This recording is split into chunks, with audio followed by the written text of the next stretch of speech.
Let him go. Let him go. You heard me. Assaulted a police officer. A police officer? While he was standing on a garbage can peeking in on Hot Mary and her boyfriend. Get out. Major on a Chevrolet, California license, drugs, Charles, 47.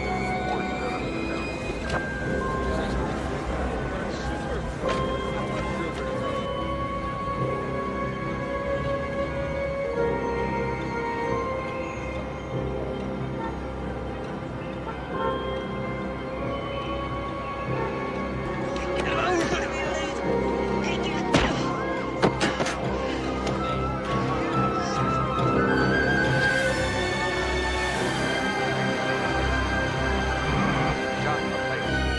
Blue part of the way. Anybody know who the boy is?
Welcome back to the Cineflux. I am your host, and I am so grateful you have carved out a moment of your day to be here.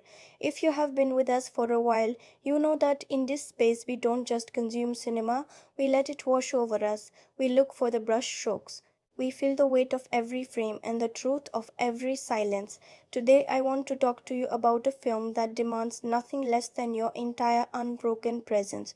So, take a slow breath, silence the noise of the world around you, and let's step into the dark together. Imagine a city at night seen from a great height.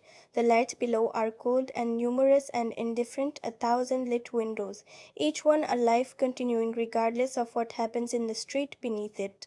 No window goes dark in response to a crime. No light flickers when something unforgivable occurs in the alley below.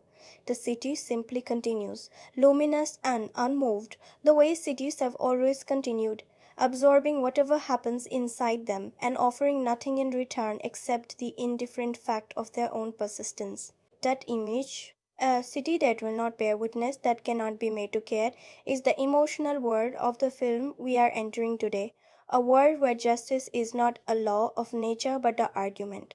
A world where the distance between what should happen and what does happen is wide enough to fall into. And one man standing in that distance, badge in hand, trying to decide what it even means anymore to be on the right side of something. That man is Harry Callahan, and the film is Dirty Harry.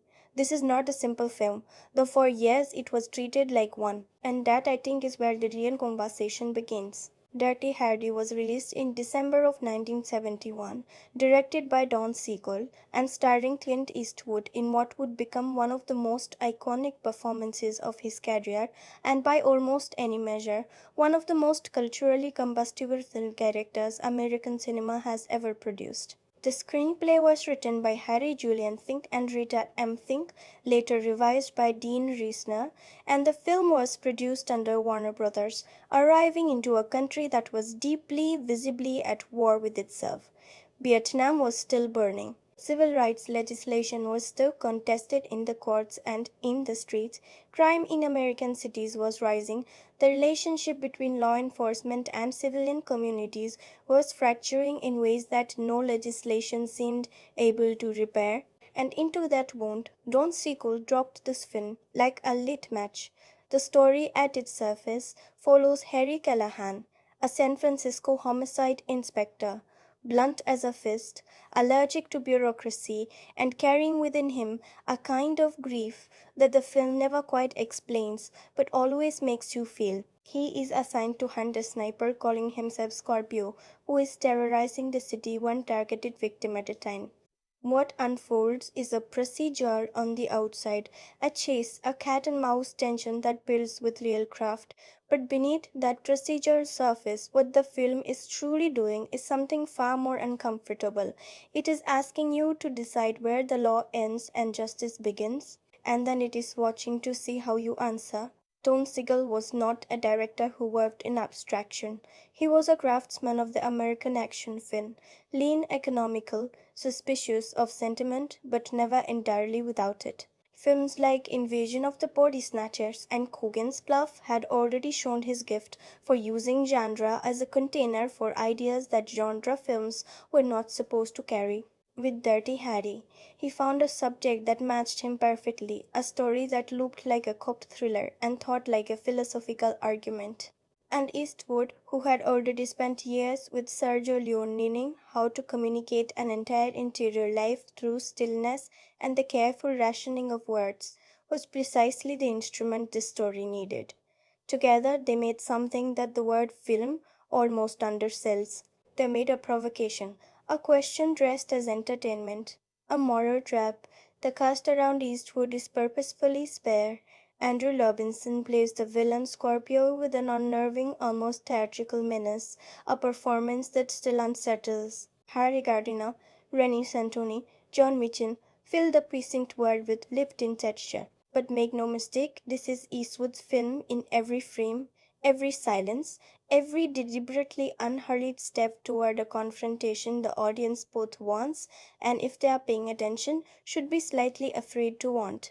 This is a film for people who want their genre cinema to mean something, for people who can hold two uncomfortable ideas at the same time and sit with the tension between them. It belongs to the genre of the American crime film, yes, but it also belongs to the tradition of cinema that refuses to make things easy. It asks you to leave the theater slightly unsettled and slightly unsure where you stand. Whether it fully earns that ambition is, I will tell you now, a genuine question.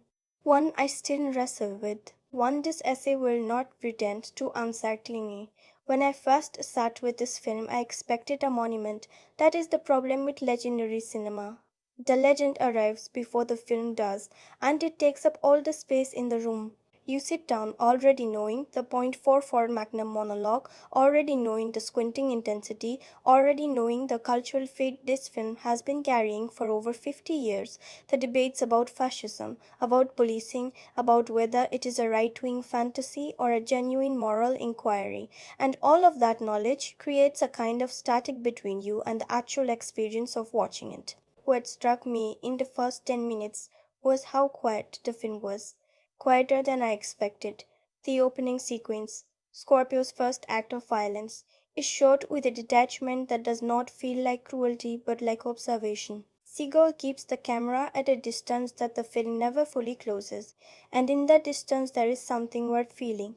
You are not invited to enjoy what you are seeing. You are not softened into it with music or editorial urgency. You are simply shown a thing happening in a city that will go on functioning regardless. The sun rises over San Francisco not with menace, but with the perfect, indifferent beauty of a city that has not yet noticed it should be afraid. And then Harry enters, and the film shifts register entirely. Because what I had not fully prepared for was how human Eastwood makes this character in the quieter moments. There is a scene early, I will not linger on specifics here because we are still in spoiler free territory, where Hardy does something small and domestic, something utterly at odds with the hardened icon the film's reputation had led me to expect. And in that moment, I felt the film open up just slightly, just enough to let in something more complex than myth, just enough to remind me I was watching a person, not a symbol. The atmosphere from the very first frame is one of controlled dread. Seeger uses San Francisco not as a postcard but as a labyrinth, all vertiginous hills and compressed alleys, and the constant sense that the city folds in on itself, that danger is always one turn away from ordinary life. The cinematography, handled by Bruce Surtees, brings a texture to the daylight scenes that feels almost grimy, almost bruised. This is not the San Francisco of dreams. This is a city that has developed under its surface a network of anxieties it cannot name and fears it cannot contain. And Harry Callahan moves through it like a man who has long since stopped being surprised.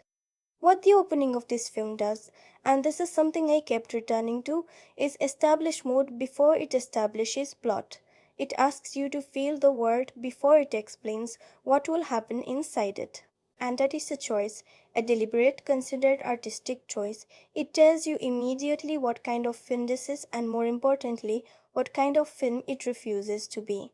To understand the emotional journey of Dirty Harry, you have to start not with the plot but with the pressure. The film is built on pressure, slow, accumulating, ever tightening, and the story is the shape that pressure takes. Harry Callahan is given a case that is, on the surface, straightforward in the way that a wound is straightforward.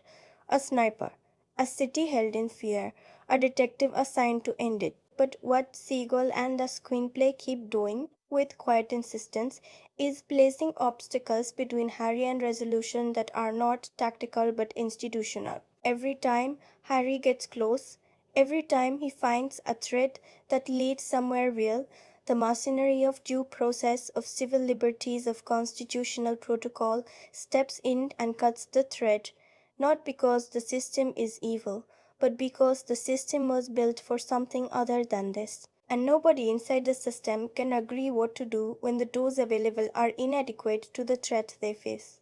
This is the film's central engine, and it is worth sitting with that for a moment, because what Siegel is doing here is not straightforwardly advocating for anything. He is dramatizing a friction that genuinely exists, the friction between the ideal of justice and the machinery built to deliver it, and he is allowing that friction to generate heat without always controlling where the heat goes. It is not presented as simply right. The system is not presented as simply wrong. The discomfort the film creates is the discomfort of a real argument, not a rigged one. The story moves through the city in a series of escalating confrontations between Harry and Scorpio, between Harry and his superiors, between Harry and a legal framework that keeps releasing the very danger it is supposed to contain. The pacing is deliberate without being slow. Siegel never rushes, but he also never idles. Each scene adds weight to the structure rather than merely advancing it, and the result is a film that feels cumulative, where the tension at minute 95 has been built grain by grain since minute 1.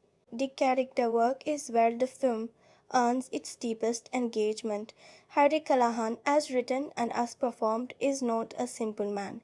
He is a man who has had the complexity slowly ground out of him by a world that kept being worse than his expectations. You sense in Eastwood's performance layers of history the screenplay never fully dramatizes losses, disillusionment, a specific kind of exhaustion that comes not from physical tiredness but from moral tiredness. The exhaustion of a man who believed in something and has spent years watching that belief tested beyond what any belief should have to endure. Scorpio, in contrast, is written as something close to pure disruption, a force rather than a person, and Andrew Robinson's performance leans into that quality in ways that are both effective and occasionally unsettling in their excess. He is not a villain you understand, he is a villain you fear, and the film uses that fear deliberately, staging the confrontations between Harry and Scorpio as encounters between two philosophies rather than two individuals, order against chaos, method against randomness, the slow machinery of law against the absolute freedom of someone who has decided the law does not apply to him. And then, at a point, the film arranges with real dramatic intelligence. Something shifts. A decision is made, not necessarily by the story but by the world the story inhabits. A door that Harry believed in closes permanently, and in the closing of that door, the film arrives at its true subject. Not crime, not law, but the question of what a person becomes when the structure they depended on to give their actions meaning simply stops working. And here is where the film shifts completely. Let us begin with Eastwood, because any honest accounting of what this film achieves has to start there. There is a particular kind of screen performance that does not announce itself, that does not ask you to notice it working, and Eastwood's Harry Callahan belongs entirely to that tradition. He is not acting in the theatrical sense, he is inhabiting. And the difference matters enormously to how the film lands. Watch the way Eastwood moves through a scene. Not the iconic moments, not the monologue, not the confrontations, but the in between spaces. The way Harry sits in a diner and eats with the focused attention of a man who has learned to take pleasure in small, reliable things because larger pleasures have proven unreliable. The way he listens to his superiors with a stillness that is not respect but the careful management of contempt. The way his eyes process a crime scene, not with horror, not with detachment, but with something in between, something that looks like a man who has seen enough of the worst of human behavior that it no longer surprises him, but has not yet reached the point where it no longer matters to him. That gap between surprise and indifference is where Eastwood lives in this performance, and it is a remarkably precise and emotionally intelligent place to live. The scene that proves it completely for me is not the one the culture remembers. It is a quieter moment, a conversation between Harry and a colleague, almost incidental to the plot, where Eastwood does something with a single look that the screenplay does not give him words for. A vicar or something, not quite grief, not quite anger, but the specific compound emotion of a person watching a word they once understood become permanently strange. It lasts perhaps 2 seconds. Eastwood does not underline it. He simply lets it pass through the frame and disappear, the way real feelings pass through real faces. And in those 2 seconds, the entire character becomes three-dimensional.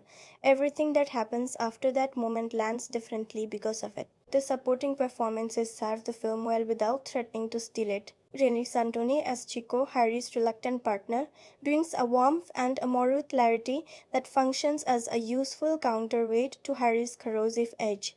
He represents the version of this job that still has idealism intact, and the film is quietly attentive to what working alongside Harry costs that idealism. Harry Gardino as Lieutenant Pressler is given the thankless role of institutional abstraction and plays it without caricature. You believe this man's constraints are genuine, that he is not a villain but a bureaucrat, which is in many ways a harder thing to make interesting. And Andrew Robinson as Scorpio, this is a performance that divides people, and I understand why. He is theatrical in a film that is largely naturalistic, and that contrast either works for you as an artistic choice or retreats as a tonal inconsistency. For me, it mostly works because the film needs Scorpio to feel like a different order of being, not a criminal shaped by circumstances, but something that exists outside the logic of cause and effect entirely. Robinson's slightly fevered quality serves that need. But let us talk about the writing, because the screenplay of Dirty Harry is a more sophisticated piece of work than its reputation sometimes allows. It is fashionable in certain critical conversations to treat this film as simple, as a wish fulfillment fantasy for authoritarian impulses dressed in genre clothing, and while I understand that reading and will engage with it honestly later in this essay, I think it undersells what the Finks and Dean Resner actually constructed on the page. The screenplay is built on a series of genuine dilemmas, not false ones. Every obstacle placed in Harry's path is legally and morally defensible. The system is not wrong to insist on its protocols, and Harry is not wrong to feel that those protocols are inadequate to the reality he is living inside. Both things are true simultaneously, and the screenplay holds that simultaneity without flinching. The lines that reveal the film's intelligence are not always the famous ones. Yes, the 44 Magnum speech is perfectly constructed. It is, as a piece of screenwriting, a small masterwork of rhythm and escalation, and the fact that it has become a cultural shorthand does not diminish how well it is written. But the moments I return to are smaller. A line Harry delivers about why he does not have a partner anymore. Few words, enormous weight. An exchange with a hospital administrator that encodes the film's entire argument about institutional failure in under a minute of screen time. A moment near the end where Harry says almost nothing and the screenplay trusts the actor and the accumulated weight of everything that came before to do the work.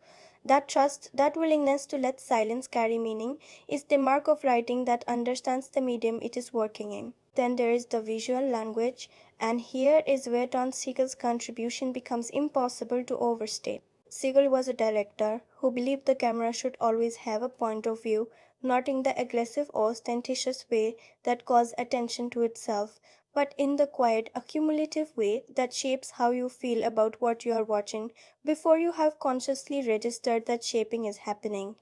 San Francisco in this film is a masterclass in using real geography as emotional architecture. Think about the rooftop sequences. The way Seagull shoots the city from above, those overhead perspectives that reduce human figures to small, isolated shapes against the vast, indifferent geometry of streets and buildings. What that framing does cinematically and emotionally is place every human conflict inside a context that dwarfs it. The city does not care. The city will absorb whatever happens inside it and continue. And Harry, small, purposeful, moving through that enormity, reads not as a conquering hero, but as something more poignant. A man insisting on meaning in a landscape that offers none. The two shots I cannot leave behind both involve Eastwood in relation to space. The first is a long shot. I will keep it vague for the spoiler-free section, where Harry stands in a public space after a moment of violence, and Siegel holds the camera at a distance that should feel cold, but instead feels like witnessing. Like the camera is a bystander who cannot look away and cannot intervene. There is something in that distance that is more morally complex than a closer shot would have been. The second is an extreme close-up, Eastwood's eyes, just his eyes, that arrives at a moment of decision and communicates in absolute silence everything the character is feeling and choosing not to feel. These are not flashy shots. They are the shots of a director who knows that restraint, applied at the right moment, hits harder than anything else cinema has available.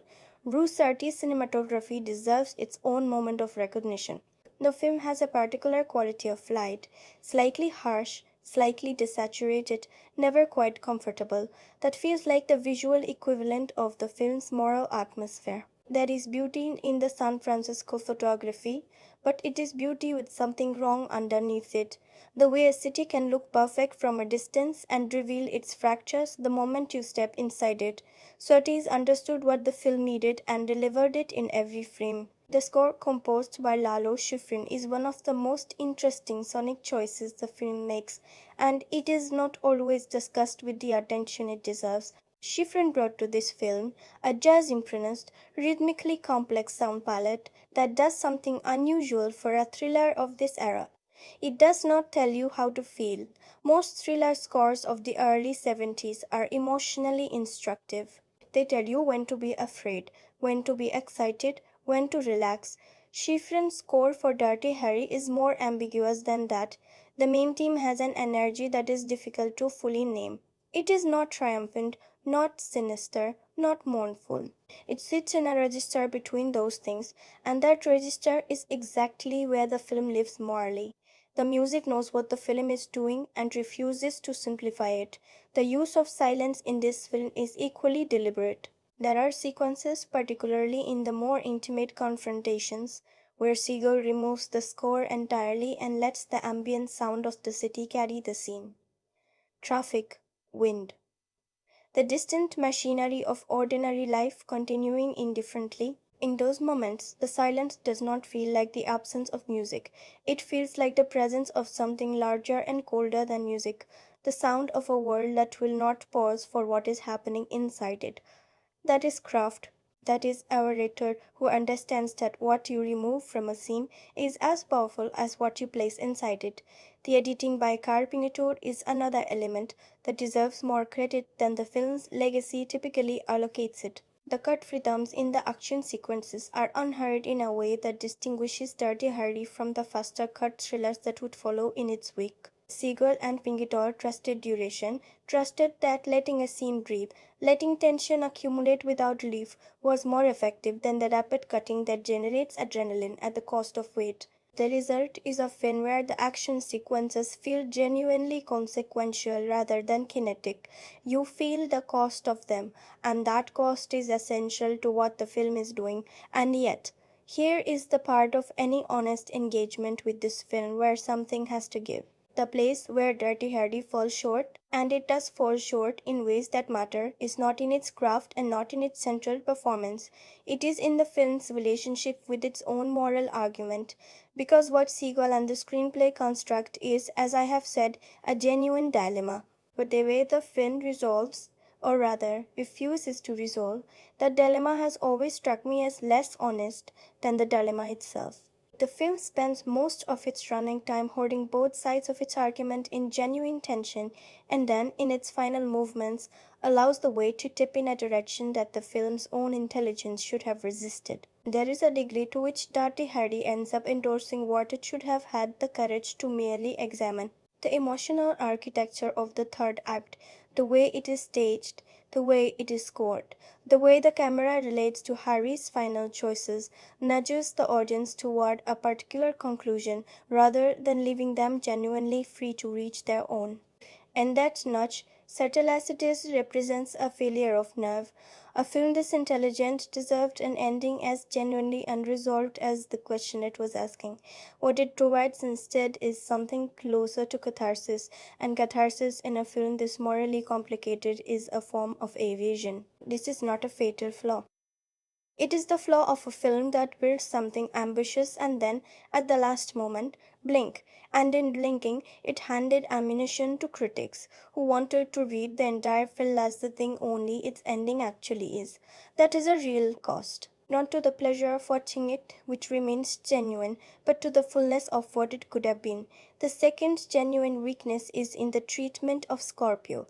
I said earlier that Robinson's performance mostly works, and I stand by that. But the screenplay's decision to make Scorpio so completely devoid of interiority, so purely evil, so determinedly without backstory, motive, or comprehensible human origin, is a choice that simultaneously simplifies the film's argument and lets Harry's approach to him off the hook in ways it should not be let off. If Scorpio had been given even a fragment of understandable humanity, the moral calculus Harry performs throughout the film would have been genuinely harder to compute.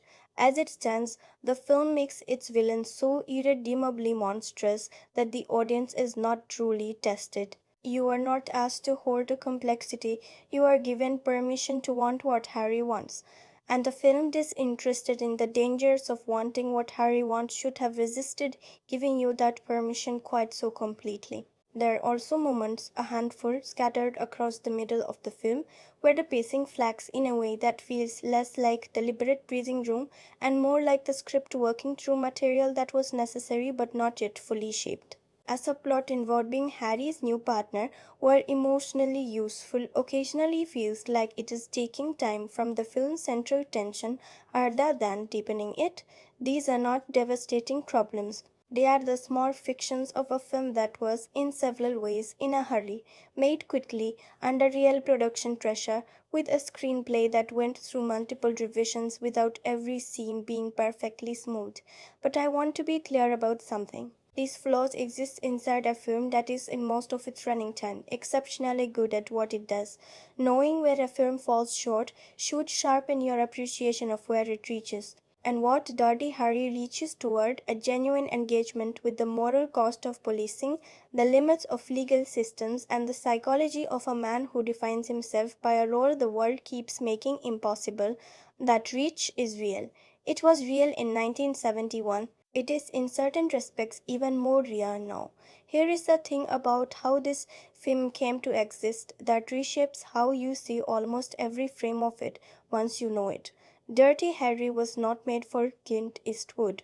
The project was developed for Frank Sinatra, who had already made his own crime film mark with The Detective in 1968 and was drawn to the material's moral complexity. Sinatra ultimately withdrew due to a hand injury that would have made the physically demanding role difficult, and the project then passed through the hands of both Paul Newman and John Wayne, two actors whose public personae were in such different directions that simply imagining them in the role tell you something about how much interpretive possibility the character contained. Wayne famously turned it down because he felt it was morally reprehensible. Newman passed because he did not feel it was his kind of material.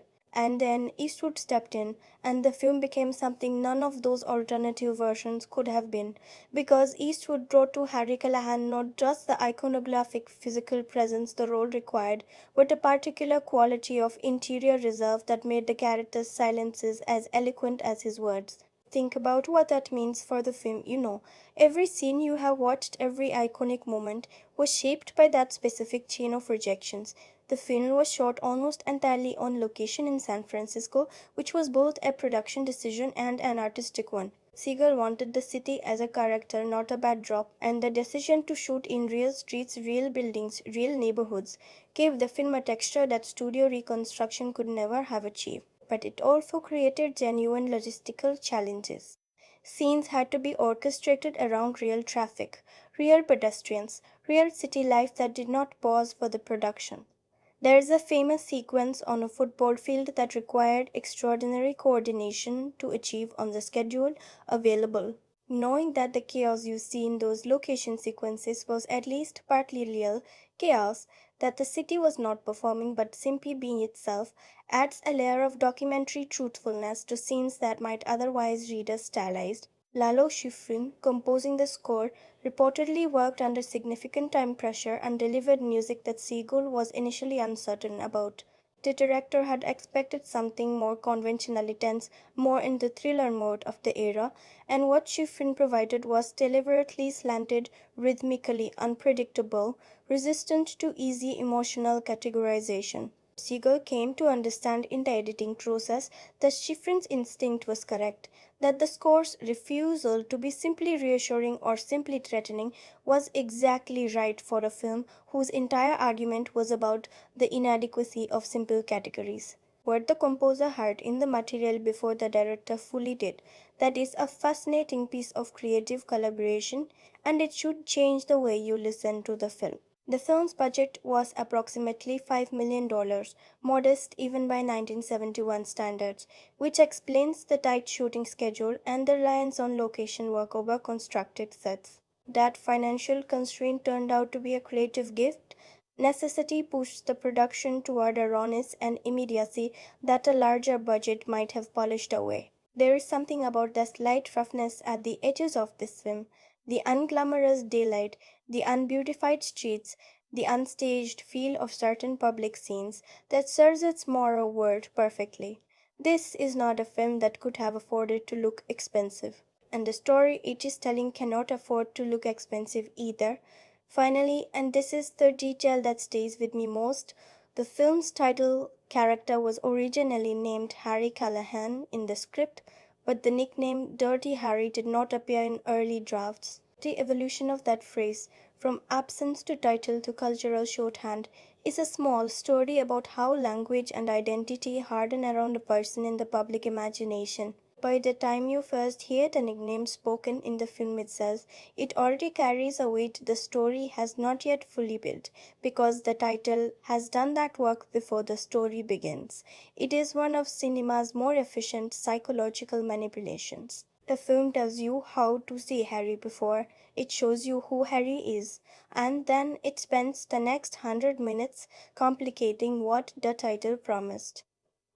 When a film enters the world, it enters twice. First, it enters as a story, as images and sound unspooling in a darkened room, asking something of the people sitting inside it. And then sometimes it enters again as a culture event, as a thing the world argues about, claims, misrepresents, defends, attacks, and eventually metabolizes into the larger conversation about who a society is and what it believes. Dirty Harry entered both times, and the second entrance was, in certain respects, louder than the first. The film opened in December of 1971 and was, by the commercial standards of that era, an extraordinary success. It earned somewhere in the region of $36 million domestically on a $5 million budget, figures that, even adjusted for the economics of the time, represent a cultural appetite the studios could not ignore and could not entirely explain. Audiences were not simply watching the thriller, they were responding to something the film had activated in them, a feeling, a frustration, a desire that the cultural moment had left without a sufficient outlet. The film gave that feeling a face, a name, a voice, and a fourth for Magnum, and the audience rewarded it accordingly.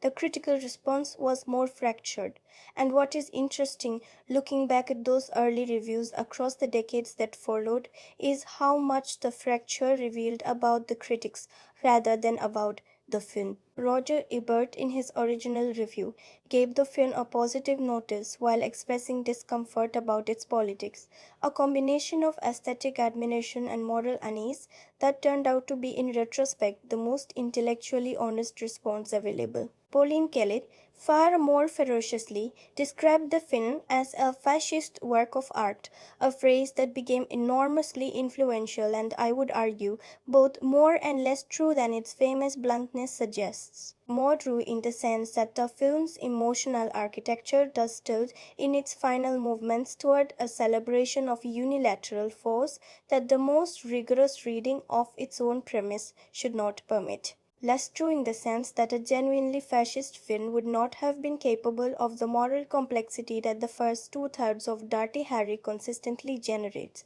Kyle saw the ending and named it. She was right about the ending. Whether she was right about the whole film is a different question. What is worth noting is where the critical and audience responses diverged. Audiences came back, audiences brought their friends, audiences made Dirty Harry not just a hit, but a franchise. Four sequels would follow across the next 2 decades, each diminishing in quality but none diminishing in cultural familiarity. The critics, particularly those on the left of the cultural conversation, remained consistently uneasy, and that divergence between what the critics wanted the film to mean and what audiences actually experienced watching it is itself a piece of social history. It tells you something about 1971 America that no political speech or sociological survey can tell you quite as directly. A country in which the machinery of justice was felt to be failing, and in which the fantasy of a man who could bypass that machinery was not just attractive but emotionally necessary to millions of people, is a country with a specific and serious kind of problem. The film did not create that problem. It reflected it, and the reflection was uncomfortable enough that people argued about the mirror rather than looking at what it showed. The film received no major Academy Award nominations, which is perhaps not surprising given the critical climate of the time.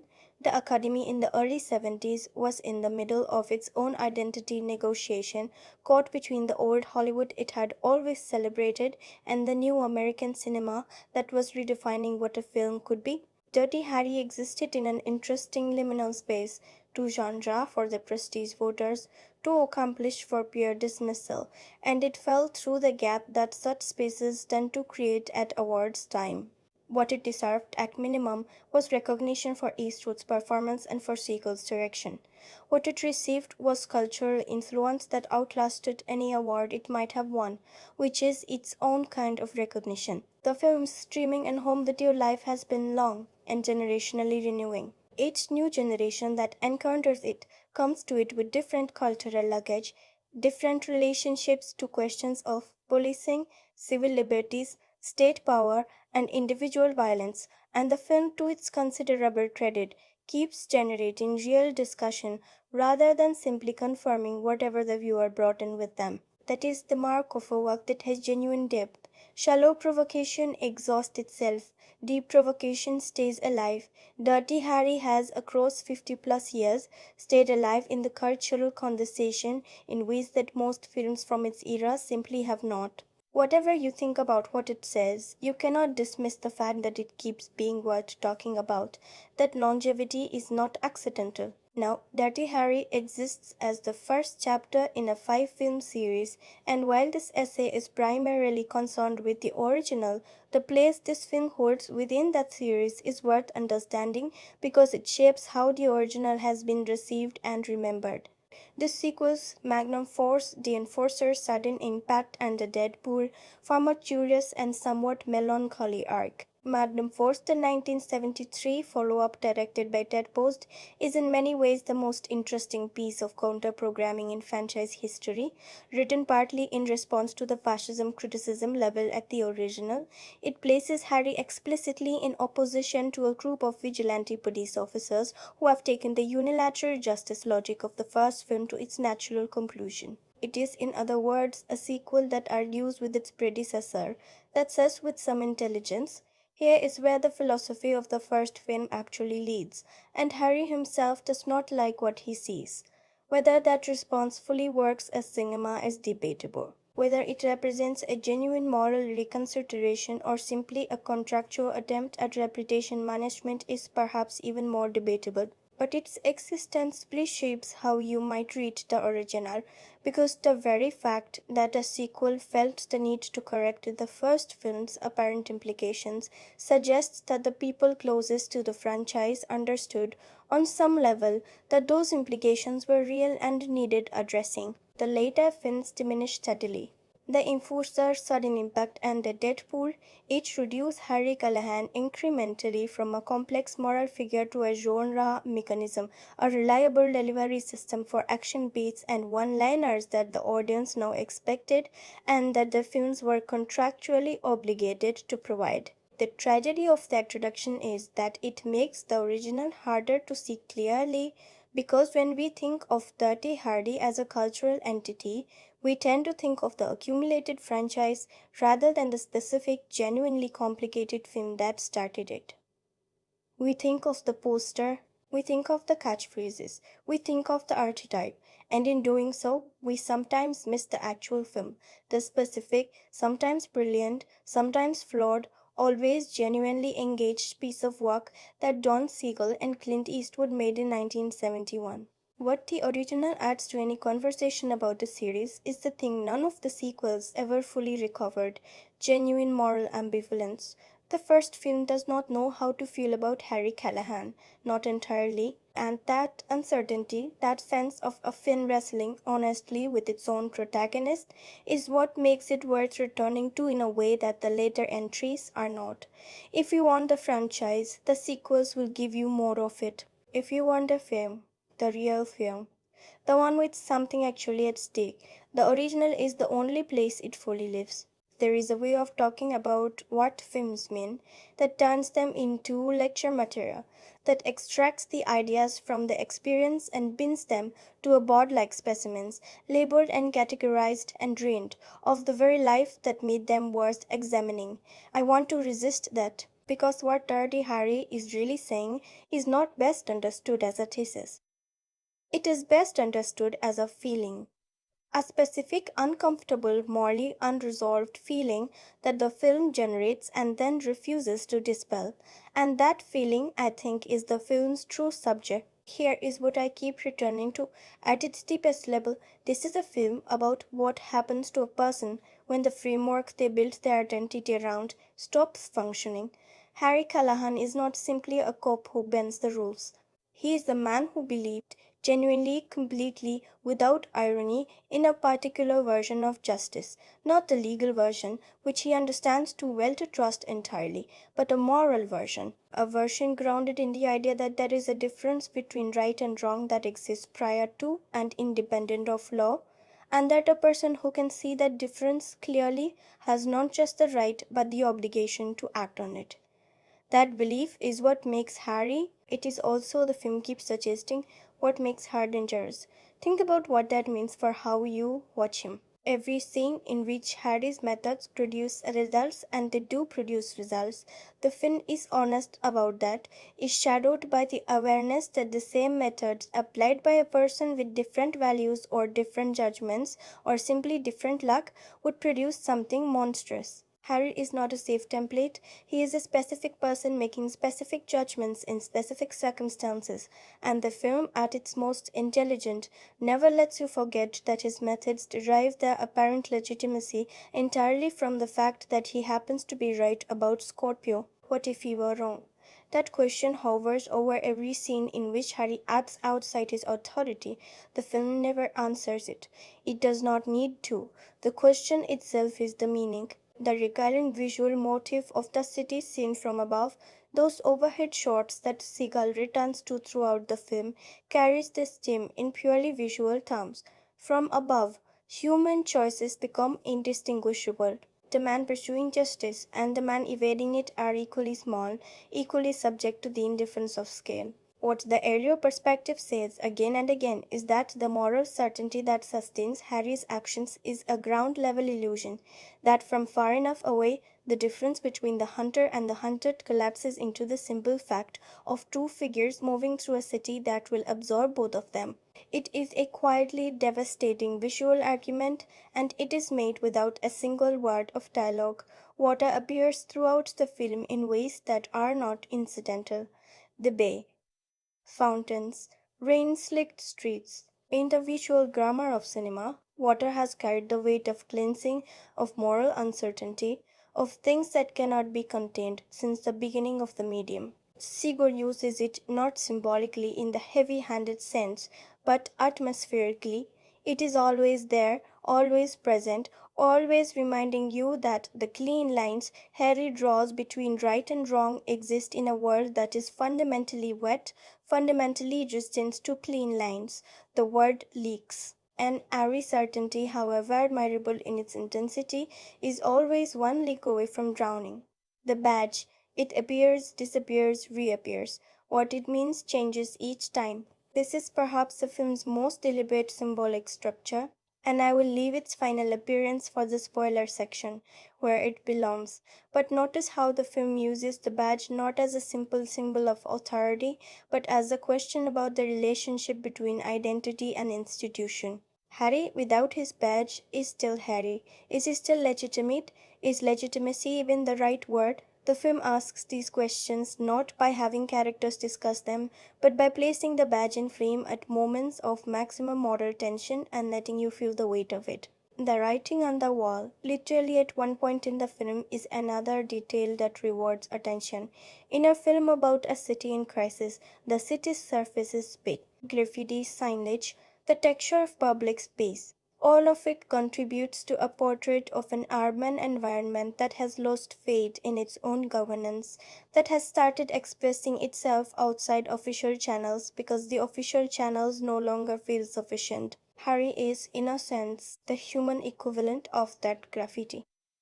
He is meaning written outside the sanctioned space, and the film never fully resolves whether that makes him heroic or simply symptomatic. It arrived, as I said, into a country at war with itself.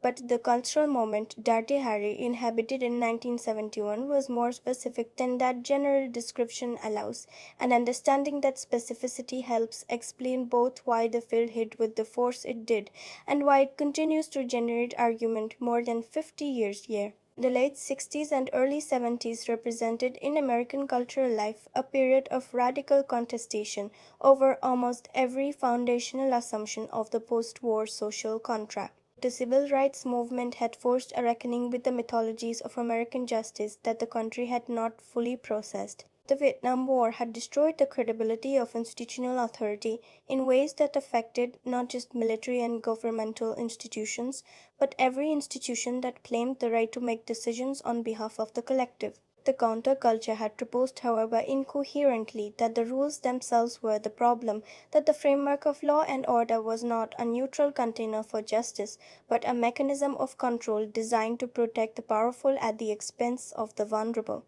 Into that argument, Dirty Harry inserted itself with unusual force, because it was not straightforwardly on either side.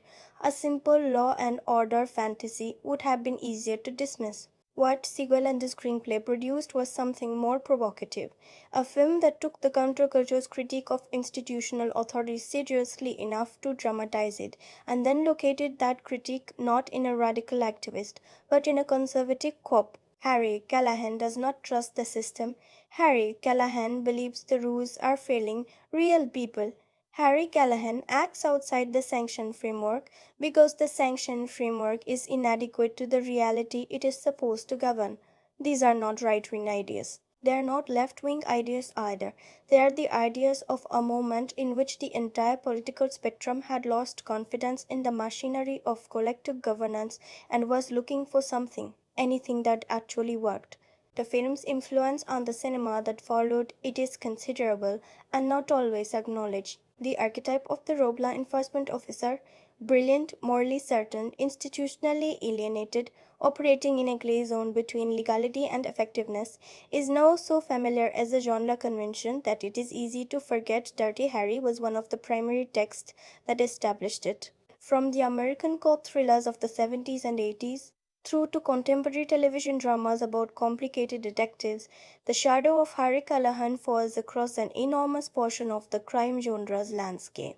The idea that the most effective person in the room is always the one willing to break the most rules, that institutional constraint is fundamentally an obstacle to justice rather than a component of it, is a narrative assumption so deeply embedded in genre fiction that most people who hold it have no idea where it came from. A significant portion of it came from here. Whether that influence has been unbalanced, a healthy one for the culture is a question worth sitting with. Stories shape how people think. Genre conventions shape what stories are told. And a genre convention that consistently presents institutional accountability as the enemy of effectiveness, that rewards its protagonists for contempt of due process and punishes its bureaucrats for insisting on it, is a convention with real world implications that extend beyond the pleasures of entertainment. Dirty Harry did not invent that convention, but it gave it an iconic face, and icons are powerful precisely because they do not need to argue, they simply need to be seen. Does it feel timeless or perfectly of its time?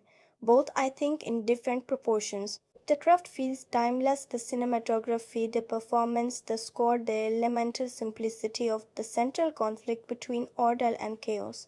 The political argument feels absolutely of its time in its specific form, but the underlying anxiety it expresses, the anxiety about what to do when the institutions we depend on prove inadequate to the problems we face, is an anxiety that each generation rediscovers in its own way and its own terms. That is why the film keeps finding new audiences.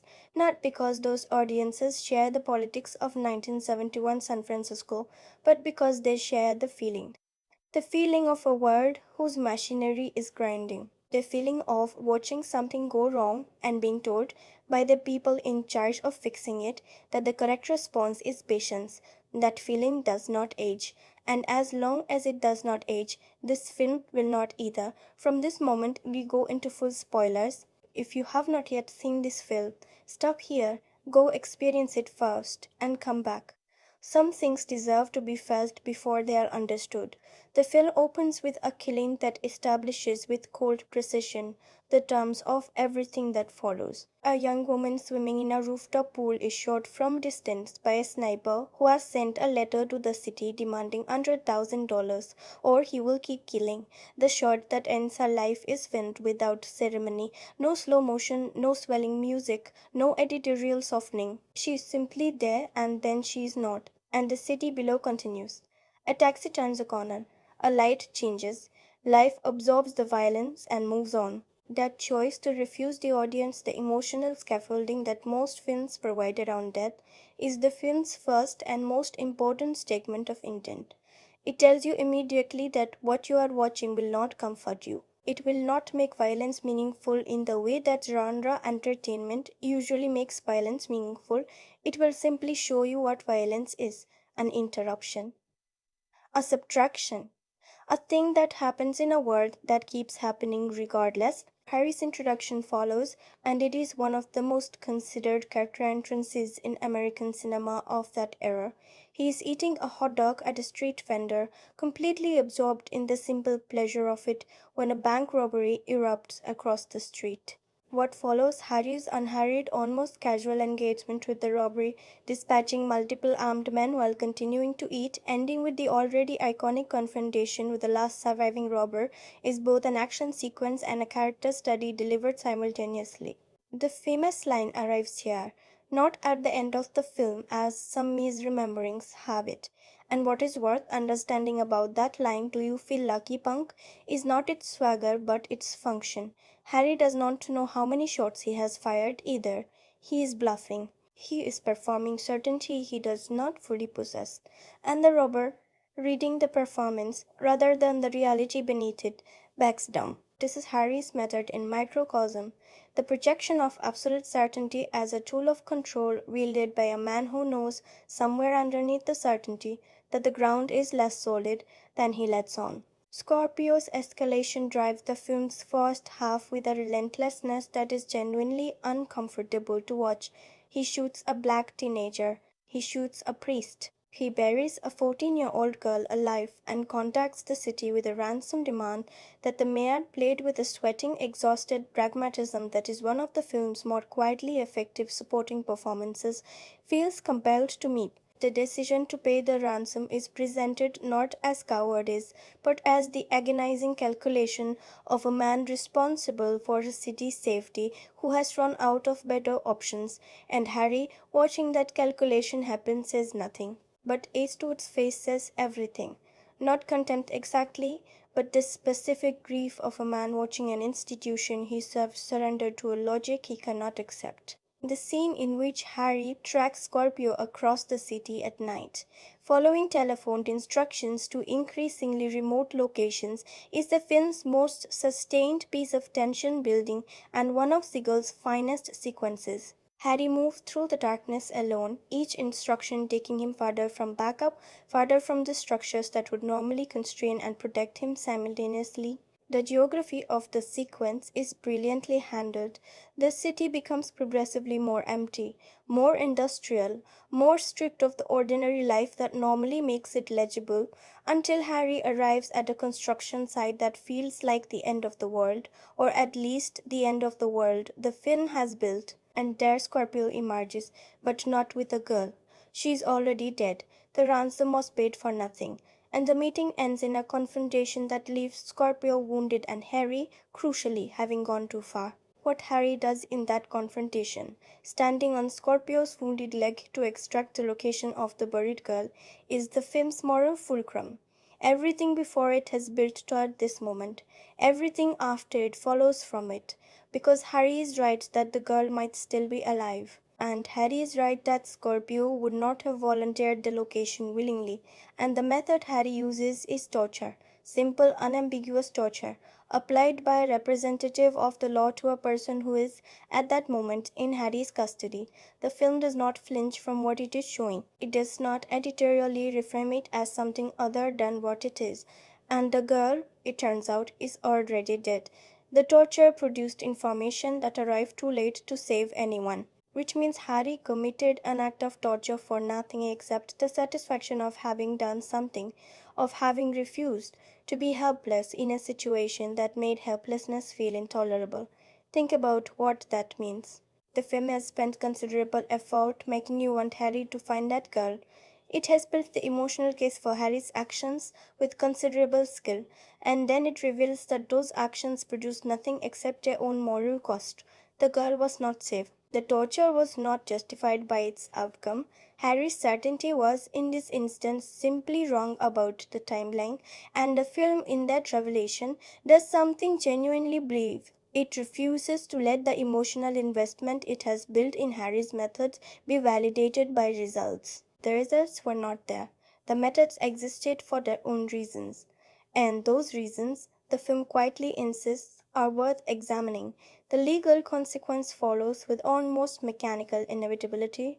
The district attorney informs Harry that everything he has gathered on Scorpio, the physical evidence, the confession extracted under duress, is inadmissible. Scorpio's rights were violated. The case is destroyed. And Scorpio walks free. This is the scene that generated the most controversy upon the film's release, and it is worth spending time with it because it is doing something more sophisticated than simply making the legal system look foolish.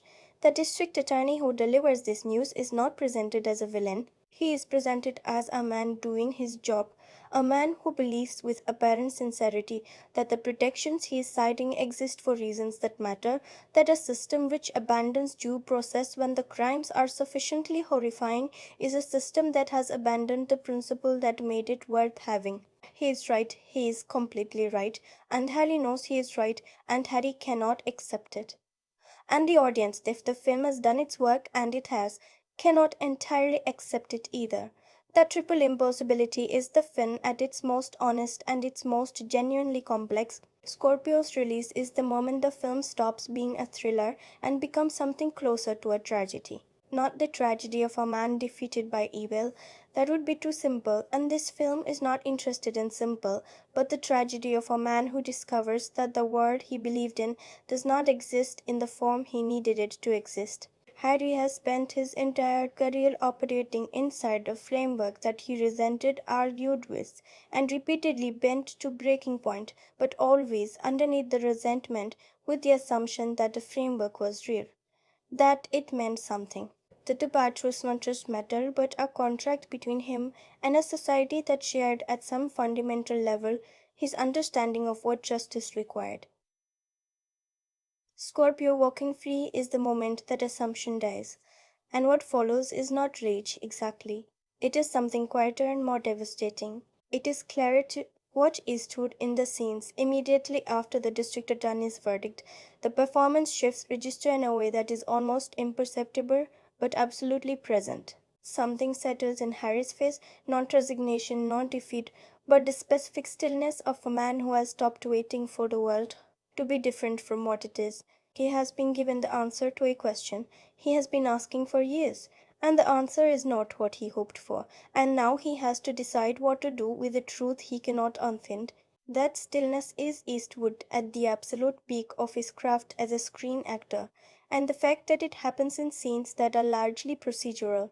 Harry processing paperwork, Harry speaking in clipped sentences to colleagues, makes it more powerful, not less. The biggest emotional moments in this film happen in the margins, in the spaces between the plot points.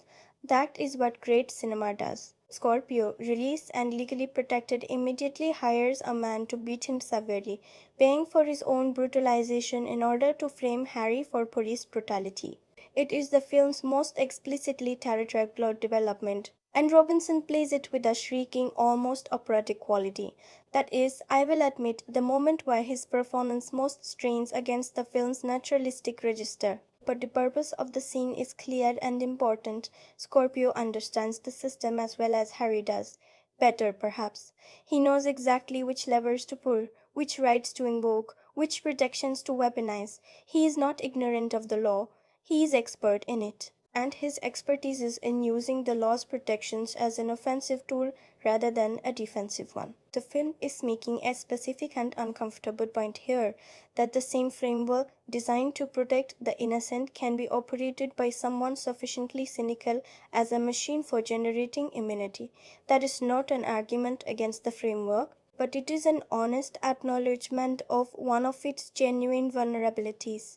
Harry is suspended, told to stay away from Scorpio, given the bureaucratic equivalent of a timeout by an institution that can no longer pretend his methods are compatible with its continued functioning. And here the film makes its most revealing structural choice, because Harry does not argue. He does not appeal, he does not try to work within the system one more time. He simply accepts the suspension with the same settled stillness we saw after the verdict, and you understand in that acceptance that something has been decided, not impulsively, not in anger, but in the cold, clear light of a man who has finally stopped believing that the institution he served deserves his continued deference. Scorpio inevitably kills again. A bus full of schoolchildren becomes his next hostage situation, a deliberately escalating atrocity that the film uses to test whether the audience's abstract discomfort about Harry's methods survives contact with the specific immediate horror of children in danger. It does not for most viewers, and the film knows that.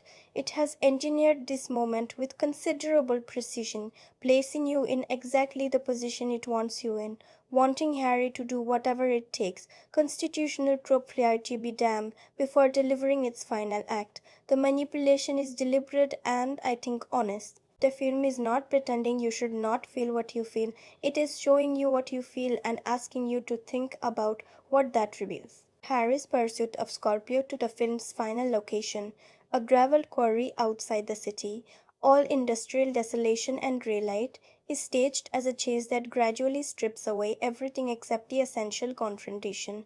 The city is gone. The institution is gone. The framework, the badge, the colleagues, the protocols, All of it has been left behind, and what remains is two men in a landscape that has no interest in either of them, playing out a conclusion that the film has been building towards since its first frame. Seagull shoots the quarry with a bleached, almost abstract quality. The color has been drained from the world along with the complexity, and what is left is a visual grammar of pure confrontation, pure choice. The final exchange between Harry and Scorpio is brief and precisely written. Scorpio, wounded and cornered, reaches for a nearby child as a final shield, a last invocation of the logic that has protected him throughout the film. The logic that says a man who knows the rules can always find a rule that covers him. And Harry, badge in his jacket pocket rather than on display, shoots him.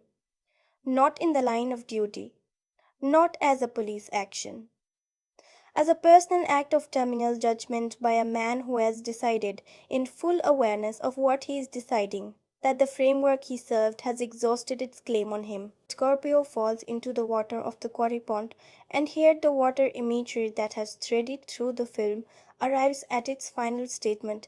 The thing that cannot be contained is finally violently contained, but the containment costs everything it was supposed to protect, because what Harry does next is the film's true ending and its most debated image. He reaches into his jacket, he takes out his badge, and he looks at it, really looks at it, perhaps for the first time in the film, with an expression that Eastwood calibrates to carry the weight of an entire career's worth of belief and disillusionment simultaneously. And then he throws it into the water, into the same water that has just taken Scorpio. The badge and the body share the same grave, which is either the film's most powerful image or its most troubling one, depending on where you stand when you watch it. Here is what I keep returning to about that image. It is not triumphant. I know that some viewers have read it as triumphant, as the gesture of a free man finally unchained from an institution that was never worthy of him, and the film's emotional architecture, as I have already noted, does tilt in that direction. The score swells. The framing is wide and clean and uncluttered. There is a quality to the light that has been absent for most of the film, a suggestion, however muted, of resolution. But watch Eastwood's face in those final seconds, not the gesture, the face. And what you see there is not freedom. It is not triumph, it is the expression of a man who has just destroyed the last thing that gave his actions any meaning beyond himself. The badge was not just bureaucratic metal, it was the difference between justice and vengeance. And Harry has just thrown that difference into a pond. The foreshadowing of this moment is distributed throughout the film with a subtlety that rewards second viewing. The early scene, which I referenced in the spoiler-free section, where Harry does something small and domestic that humanizes him. It is a scene in which Harry visits the grave of his wife, killed by a drunk driver years before the film begins. This backstory is barely referenced and never dramatized, but it is the key to everything. Harry's wife is the wound beneath all the other wounds. She is the original failure of the system. The drunk driver who, we are left to infer, faced inadequate consequences, the moment that first cracked Harry's faith in the machinery of justice. Everything Harry does in this film is downstream of that loss. Scorpio is not just a murderer. He is every person who ever did an unforgivable thing and found a way to keep walking. And the badge that Harry throws away is not just a job, it is the last argument he had for channeling that grief through legitimate means rather than simply acting on it directly. The post-credits scene does not exist in this film. It was not a convention of the era, but the ending image functions as what post-credits scenes aspire to be, a final statement that recontextualizes everything that came before it. Watching the badge sink into the water, you understand that the film was never really about Scorpio. It was about what Harry loses in the process of catching him. It was about the price of certainty. It was about what happens when a person decides that their own judgment is sufficient justification for their own actions and turns out in the specific case to be right, and what that rightness cost them anyway. Because being right about Scorpio does not make Harry's methods right. It makes them effective, and the film has been insisting with increasing urgency that those are not the same thing. The final shot holds on Harry walking away from the quarry, away from the water, away from the badge and the body and the city that is now visible in the far distance behind him. It does not look back, and the film cuts to black without explanation, without resolution, without the comfort of a final line that tells you how to feel about what you have watched. It simply ends like a question asked and then walked away from, like a decision made and then left for the audience to live inside. That ending is the bravest thing the film does. Whatever compromises it made earlier, whatever the third act's emotional tipping toward catharsis cost the film's moral rigor, the final image refuses comfort with a completeness that earns back considerable respect. A film that ended on Harry walking into the sunset, redeemed and satisfied, would be the film its harshest critics accused it of being. The film that actually exists ends on something harder.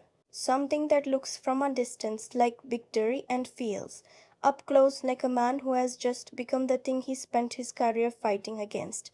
That gap between the look of the thing and the feel of it is where Dirty Harry finally earns its complexity. Right at the very end, just in time. Let us go back inside the film. Because there are things in the spoiler territory of Dirty Harry that the previous section touched but did not fully open, details and decisions and specific cinematic moments that deserve their own sustained attention, their own unhurried examination. Films of this density reward the second pass. They reward the willingness to stop moving forward and instead move sideways into the margins, into the scenes between the scenes, into the moments that do not announce their importance, but that carry the film's deepest meaning in ways the more obviously significant moments sometimes cannot. Consider the scene in which Harry first encounters Scorpio face to face, not in the darkness of the construction site confrontation, but the earlier moment in the football stadium, where Harry has traced Scorpio's location through a combination of intuition and illegal surveillance and finds him working as a groundskeeper, hiding inside the ordinary life of the city with an ease that is itself a form of contempt. Watch what Seeger does with the geography of that scene. The football field is an enormous, open, perfectly defined space, a space whose entire purpose is the formal organization of human competition within clear boundaries according to established rules with visible consequences for violation.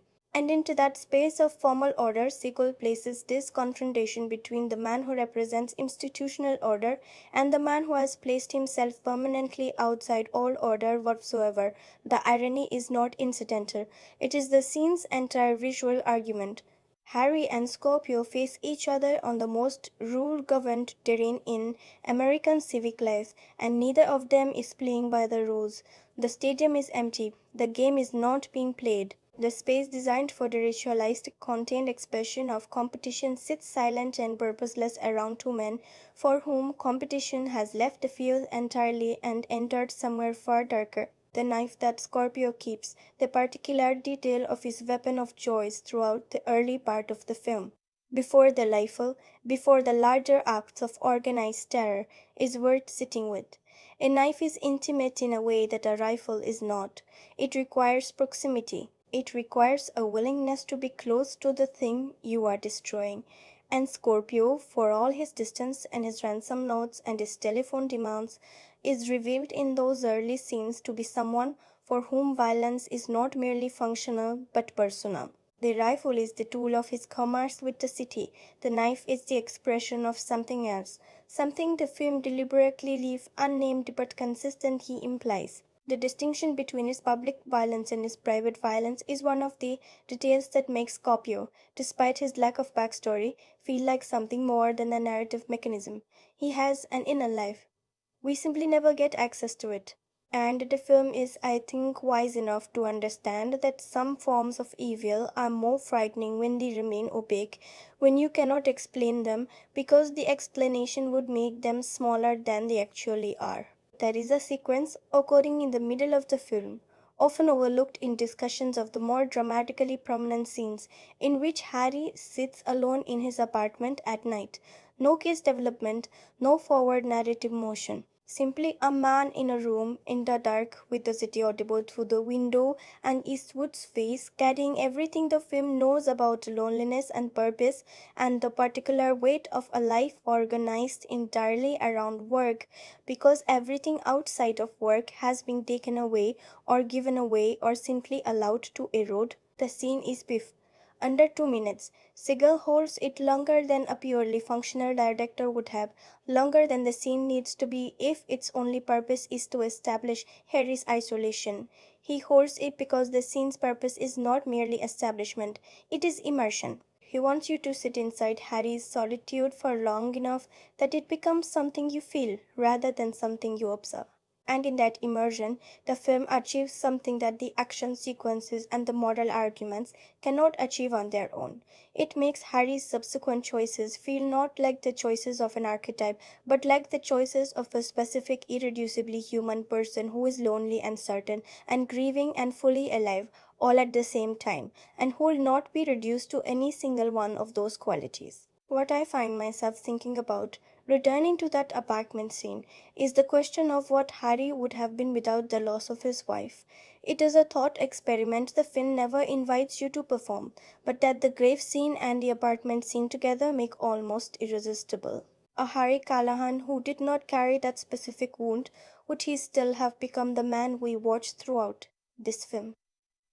Would the moral absolutism still be there, the refusal to accept institutional limitations, the willingness to act on personal judgment in defiance of collective protocol?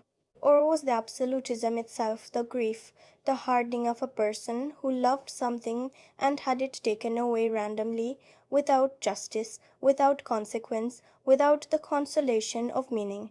A drunk driver, not a monster, not a Scorpio level catastrophe, just the ordinary, preventable, devastating randomness of a world that does not organize itself around what we desire. Harry's wife was killed by the world's indifference, and Harry has spent the years since trying to impose consequence on indifference, trying to make the world behave as if things matter, as if actions have costs, as if the distance between guilt and punishment can be closed by sufficient determination and sufficient disregard for the rules that keep making that distance wider. The treating of the character Harry as a grief project rather than a power fantasy changes the entire emotional register of the film if you let it in.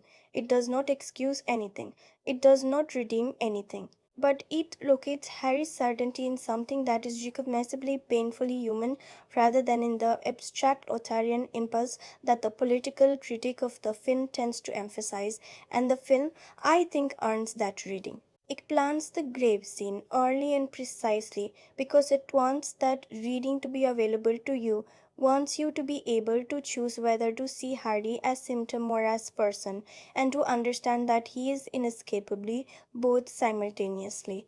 Now let us talk about the relationship between Harry and Chico, his partner, because it is a relationship the film handles with more intelligence than it is usually given credit for, and because within that relationship the film encodes its most direct statement about what Harry's choices cost the people around him. Chico Gonzalez arrives in the film as everything Harry is not: young, optimistic, academically trained, politically conscious, willing to engage with the institutional framework rather than simply resenting it. He has chosen this work not from the erosion of alternatives, but from genuine idealism, the belief that policing, done well and within its proper constraints, is a meaningful contribution to a just society. He is, in other words, the Harry that Harry might have been before the world ground that version down. And Harry, for all his contempt for sentiment and softness, treats Chico with a care that the film allows to surface only in the smallest gestures: a moment of warning before a dangerous situation, a look of something close to protectiveness in a scene where Chico is most visibly out of his depth. Harry does not mentor Chico in any formal sense, but he watches over him in a way that is, for Harry, the equivalent of profound tenderness. When Chico is shot and wounded during the course of the investigation, the film handles Harry's response with a restraint that is, again, Eastwood at his most precise. Harry does not break down. He does not have the scene that a lesser film would have given him. The scene of a man confronting the possibility of having been responsible for harm to someone in his care. He simply visits the hospital, checks that Chico will survive, and leaves. But watch what happens to Eastwood's physical carriage in the scenes after that visit. Something shifts in the posture. Something that was already tightly controlled becomes slightly tighter. The management of emotion becomes more effortful, more visible in its effort, precisely because the effort is increasing. And this is the film's most subtle and most devastating piece of character writing. The suggestion that Harry is capable of caring about people, but has constructed an identity that has no legitimate space for that caring, that every expression of vulnerability in Harry's life must be immediately reabsorbed into the armor, which means the armor has to keep growing to contain what it is being asked to contain, what it is being asked to contain. Chico eventually leaves the force. The film tells us this through a brief, almost incidental piece of dialogue late in the story, and Siegel does not pause on it, does not allow it, the weight of a formal dramatic moment. But it carries enormous weight precisely because of how quietly it is delivered. Chico, the idealism, the belief that the work could be done within the rules, the version of this job that still had hope in it, has decided to walk away. And Harry, hearing this, says almost nothing. He says almost nothing because there is nothing to say. Because Chico leaving is not a surprise. It is an inevitability that Harry has probably always known was coming. The inevitable result of bringing an idealist into proximity with his own way of working, which is the equivalent of showing someone how the sausage is made and then expressing surprise when they lose their appetite. Harry does not make Chico leave. But Harry's presence, the specific gravitational field of Harry's moral philosophy, makes leaving the only honest response available to a person who still wants to believe in the framework. Chico's departure is Harry's collateral damage, and the film notes it, quietly, without allowing Harry to note it, which is the cruelest and most accurate way to show us what Harry caused the world around him. The mayor of San Francisco functions throughout the film as a figure of genuine tragedy, which is an unusual thing to say about what is essentially a supporting role in an action thriller. But the character and the performance consistently surprises with its refusal to be simply a bureaucratic obstacle. This is a man who is not wrong. He is a man who is right about the importance of due process, right about the city's obligation to its citizens' legal protections, right about the difference between a police force and a private army, and who is completely, devastatingly unable to translate that rightness into an outcome that keeps people alive. His rightness is impotent. His correctness produces nothing except the continued freedom of a man who is killing children. And the film watches him with something that is not quite sympathy and not quite contempt, but something in between, the compassionate acknowledgement that good intentions and correct principles are not by themselves sufficient instruments for navigating a world that contains Scorpio. That is not an argument for abandoning good intentions and correct principles, but it is a genuine and uncomfortable recognition of their limits. There is a dinner scene, brief, almost parenthetical, in which Harry is invited to eat with a neighbor. A young woman, friendly, ordinary, living her ordinary life in the same building as this man whose interior world is entirely alien to her. The scene lasts less than 2 minutes and contains no plot information whatsoever. Harry is awkward, socially ungainly in a way that is entirely different from his professional certainty. Outside the context of the work, outside the clear moral geometry of the chase, the confrontation, the case, Harry does not know how to be. He does not have a self that functions in peacetime. And the woman sensing this without understanding it does not push. She simply lets the awkwardness be awkward, and the scene ends, and Harry returns to the case, and you are left with the portrait of a man for whom ordinary human connection has become not just difficult, but structurally unavailable. The work is not what Harry does, the work is what Harry is. And that totality of self definition, the complete collapse of identity into function, is both what makes him extraordinary at what he does and what makes him, in the larger sense, a person who has already lost before the film begins. Now, let us go deeper into the Scorpio problem. because I do not think the previous section fully exhausted what the film does with its villain, and because understanding Scorpio is essential to understanding what the film's ending means at its most complete level. Andrew Robinson's performance has always been the most divisive element of the film among serious viewers, and I want to revisit it here in the spoiler territory where we can be fully specific. The thing that Robinson does, the thing that either works brilliantly or grates almost unbearably depending on your tolerance for it, is place Scorpio as a person who has fully inhabited the position of victim. Not a villain who pretends to be a victim when it serves him, but a villain who genuinely, in his own interior logic, experiences himself as a victim in every interaction. When Harry stands on his wounded leg at the construction site, Scorpio screams with a quality that is not just pain but outrage, the outrage of a person who feels wronged. When he is released and hires someone to beat him, the bruises he presents to the press carry the same quality, not performance exactly, but a self conception, so total that the performance and the belief have become indistinguishable. Scorpio has organized his entire psychological identity around grievance. And the legal system, with its protections and its requirements for procedural correctness and its constitutional insistence on treating him as a person with rights rather than a monster to be destroyed, fits perfectly into his self mythology. Every day, this tenem to Texamit confirms its our limits. But how hard is tenant? Every time Hardy exceeds his or tenant, it confirms his self image as someone who has been persecuted. This is the film's most disturbing idea, and it is so embedded in the texture of Robinson's performance that it is easy to miss as an idea and experience, only as a quality of the villain's personality. But think about what it means structurally. Harry and Scorpio are mirror images not of good and evil, that would be the simple version, but of absolute certainty. Harry is absolutely certain that he is right. Scorpio is absolutely certain that he is wrong. Both certainties are impervious to evidence. Both certains have organized themselves into complete self-referential systems that cannot be penetrated by argument or institution or consequence.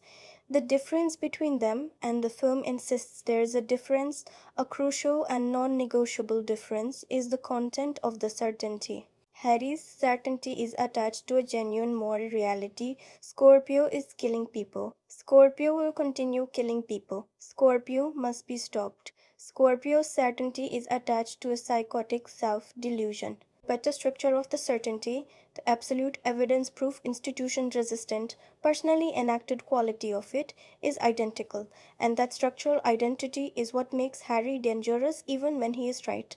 Because a man who has built his sense of self on the absolute reliability of his own moral judgment is, regardless of his current accuracy, one error away from becoming the thing he is hunting. The film never makes this explicit. It trusts you to feel it rather than stating it. But Robinson's performance, understood in this light, is not excess or miscalibration. It is a precise mirror held up to Eastwood's performance. Two men of absolute conviction, one of whom happens to be right. The theatrical quality Robinson brings is the theatrical quality of a person who has always experienced himself as the protagonist of a drama of victimhood, who has cast the world as persecutor and himself as the unjustly burdened sender of a story that justifies whatever he does in response. And Harry, who has cast himself as the only honest man in a corrupt system, is not as far from that psychological structure as he would like to believe. The film's final image, the badge in the water, is the moment Harry acknowledges, without words, that the distance has collapsed, that in the act of final judgment he has crossed from one side of the mirror to the other. Let us talk about the water one more time, because I want to make sure this image is fully understood before we move away from the spoiler territory entirely. The quarry pond into which Scorpio falls and into which Harry throws his badge is not a body of water that appears earlier in the film. It is specific to this location, this final confrontation, this terminal geography. And Seagull frames it throughout the final sequence with a care that signals its symbolic weight, without ever making that weight oppressive. The water is still, dark, reflective in a way that mirrors without clarifying. You can see something in it, but you cannot see into it. It is a surface that gives you back yourself distorted. And what Harry sees when he looks at it, in the moment before the badge leaves his hand, is something the film does not show us directly. Siegel cuts away before the reflection is fully visible. We see Harry looking. We do not see what Harry sees, and that withheld image, that cut away from the reflection at the moment of maximum significance, is perhaps the most intelligent single editorial decision in the entire film, because what Harry sees in that water is not something the film can show us. It is something that exists only inside a specific person at a specific moment of reckoning, and any image the film provided would be smaller than the reality of it. So Siegel removes the image and leaves the feeling, and the feeling is enough. The badge sinks. It does not float, it does not drift. It drops with an immediacy that has the quality of finality, the quality of a thing that has found its level, its resting place, the place where the physics of the world have decided it belongs. And in the silence after the splash, Seeger holds on the water surface, returning to stillness, the ripples spreading, anticipating, the surface restoring itself to its previous calm as if nothing had entered it at all. There is a duration of quiet that the film has not permitted itself before this moment. Every other quiet in the film has been the quiet of preparation, of tension before release. This is the quiet of aftermath, of a thing completed, and it lasts long enough that you cannot avoid feeling in the pit of your stomach that what has been completed is not just a case but a life as Harry lived it. Whatever comes next for this man, and the film has the integrity not to tell us, not to soften the finality with a suggestion of future normalcy, it will not be this. It will not be the work, the badge, the institutional identity, the framework that gave his actions their meaning and their justification. What comes next is simply Harry, and Harry, without the framework, is a question the film poses and walks away from. The cut to black is not abrupt. It is slow enough to feel like a choice, like the film choosing to stop seeing, choosing the moment when enough has been shown and the rest must be lived rather than watched. And in that slowness, in that deliberate, unhurried withdrawal of the image, there is something that I find, and have found, every time I have returned to this ending, genuinely moving, not in the sentimental sense, not in the sense of being manipulated toward an emotional response that the film has engineered, but in the deeper sense of being moved, of being shifted internally from one position to another by the experience of a thing that engaged with something real and did not look away from the full cost of it. This ending is not the ending of a fascist film. A fascist film ends in triumph. It ends with the crowd cheering, with the system vindicated, with the right man in the right place and the wrong man defeated and punished. This ending does none of those things. It ends in a man alone, throwing away the last argument for his own legitimacy in a grey landscape that does not witness or acknowledge what it has just seen. It is the ending of a film that understood, at the last possible moment, that what it had built was a tragedy, and had the courage, partial, imperfect, but real, to let the tragedy be what it was. 6 out of 10, but an ending that, in isolation, would score higher. An ending that earns back something the third act's emotional compromises spent. An ending that asks you, as you sit in the dark after the screen has gone black, the only question worth asking about any film: what do you do with what you have just felt? I do not have an answer. I am not sure the film does either. I am not sure an answer is what was being sought. What was being sought, I think, was the question itself. Properly formed, properly felt, properly left unresolved in the way that only cinema, only this specific combination of image and sound and performance and silence and duration, can leave a question unresolved while making you feel its full weight. That is what Dirty Harry does in its best moments. That is what stays. There is one more thread inside this film that I have not yet fully put, and it is perhaps the most quietly radical thing Dirty Harry does. So quiet, in fact, that it is easy to watch the entire film and never consciously register it as a choice, which is precisely what makes it so effective. It is the film's relationship with the city itself, not San Francisco as backdrop, not San Francisco as location, but San Francisco as participant, as a character with its own psychology, its own contradictions, its own way of being implicated in everything that happens inside its boundaries. Most films set in cities use the city instrumentally. The city is atmosphere. The city is texture. The city is the container inside which the story happens, and it does its job, providing visual interest, establishing mood, grounding the fiction in recognizable geography, and then it recedes, content to have served. Don Siegel does something different. He shoots San Francisco in a way that gives the city an interiority, a way of pressing back against the people moving through it, of offering resistance rather than simply accommodation. The hills that make the chase sequences physically demanding are not just convenient geography. They are a city that refuses to be flat, that insists on its own topographical complexity, in defiance of the human desire for straight lines and clear sight. The bay that frames so many of the film's wider shots is not just beautiful background.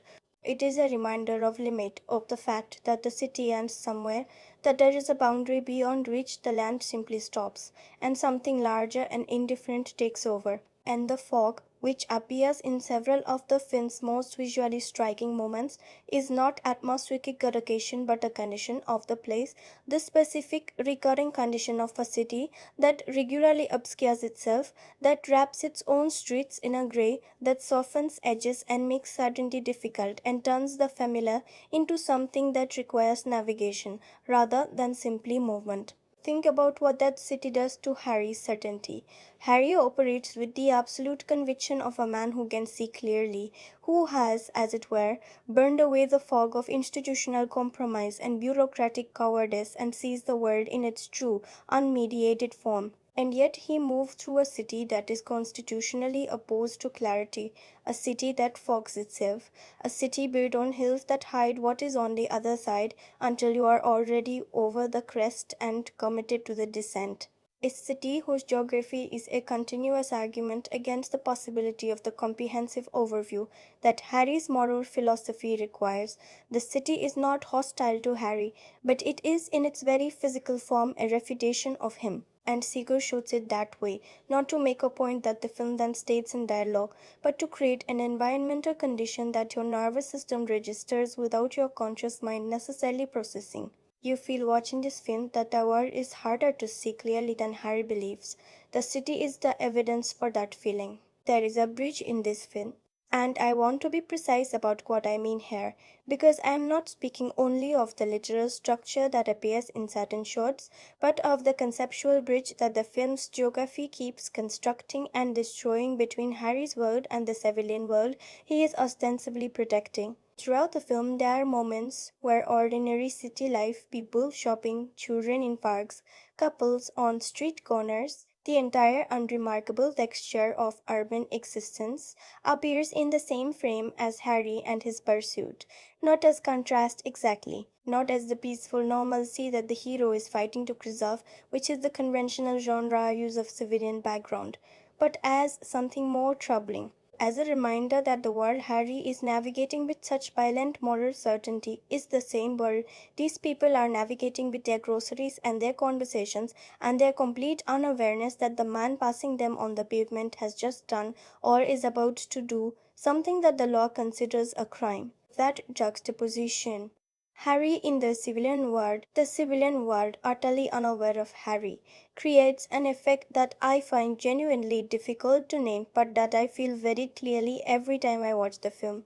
It is the effect of scale displacement, of a moral drama of enormous personal significance playing out inside a world of complete incommensurable ordinariness, and what it says, what it quietly, persistently says throughout the film without ever stating it, is that the stakes Harry is playing for are both enormous and invisible, that the battle between his vision of justice and the system's vision of justice, which feels from inside the film like the most important thing in the world, is also from the perspective of the woman buying vegetables at the corner market simply nothing, simply the invisible air through which she moves on her way home.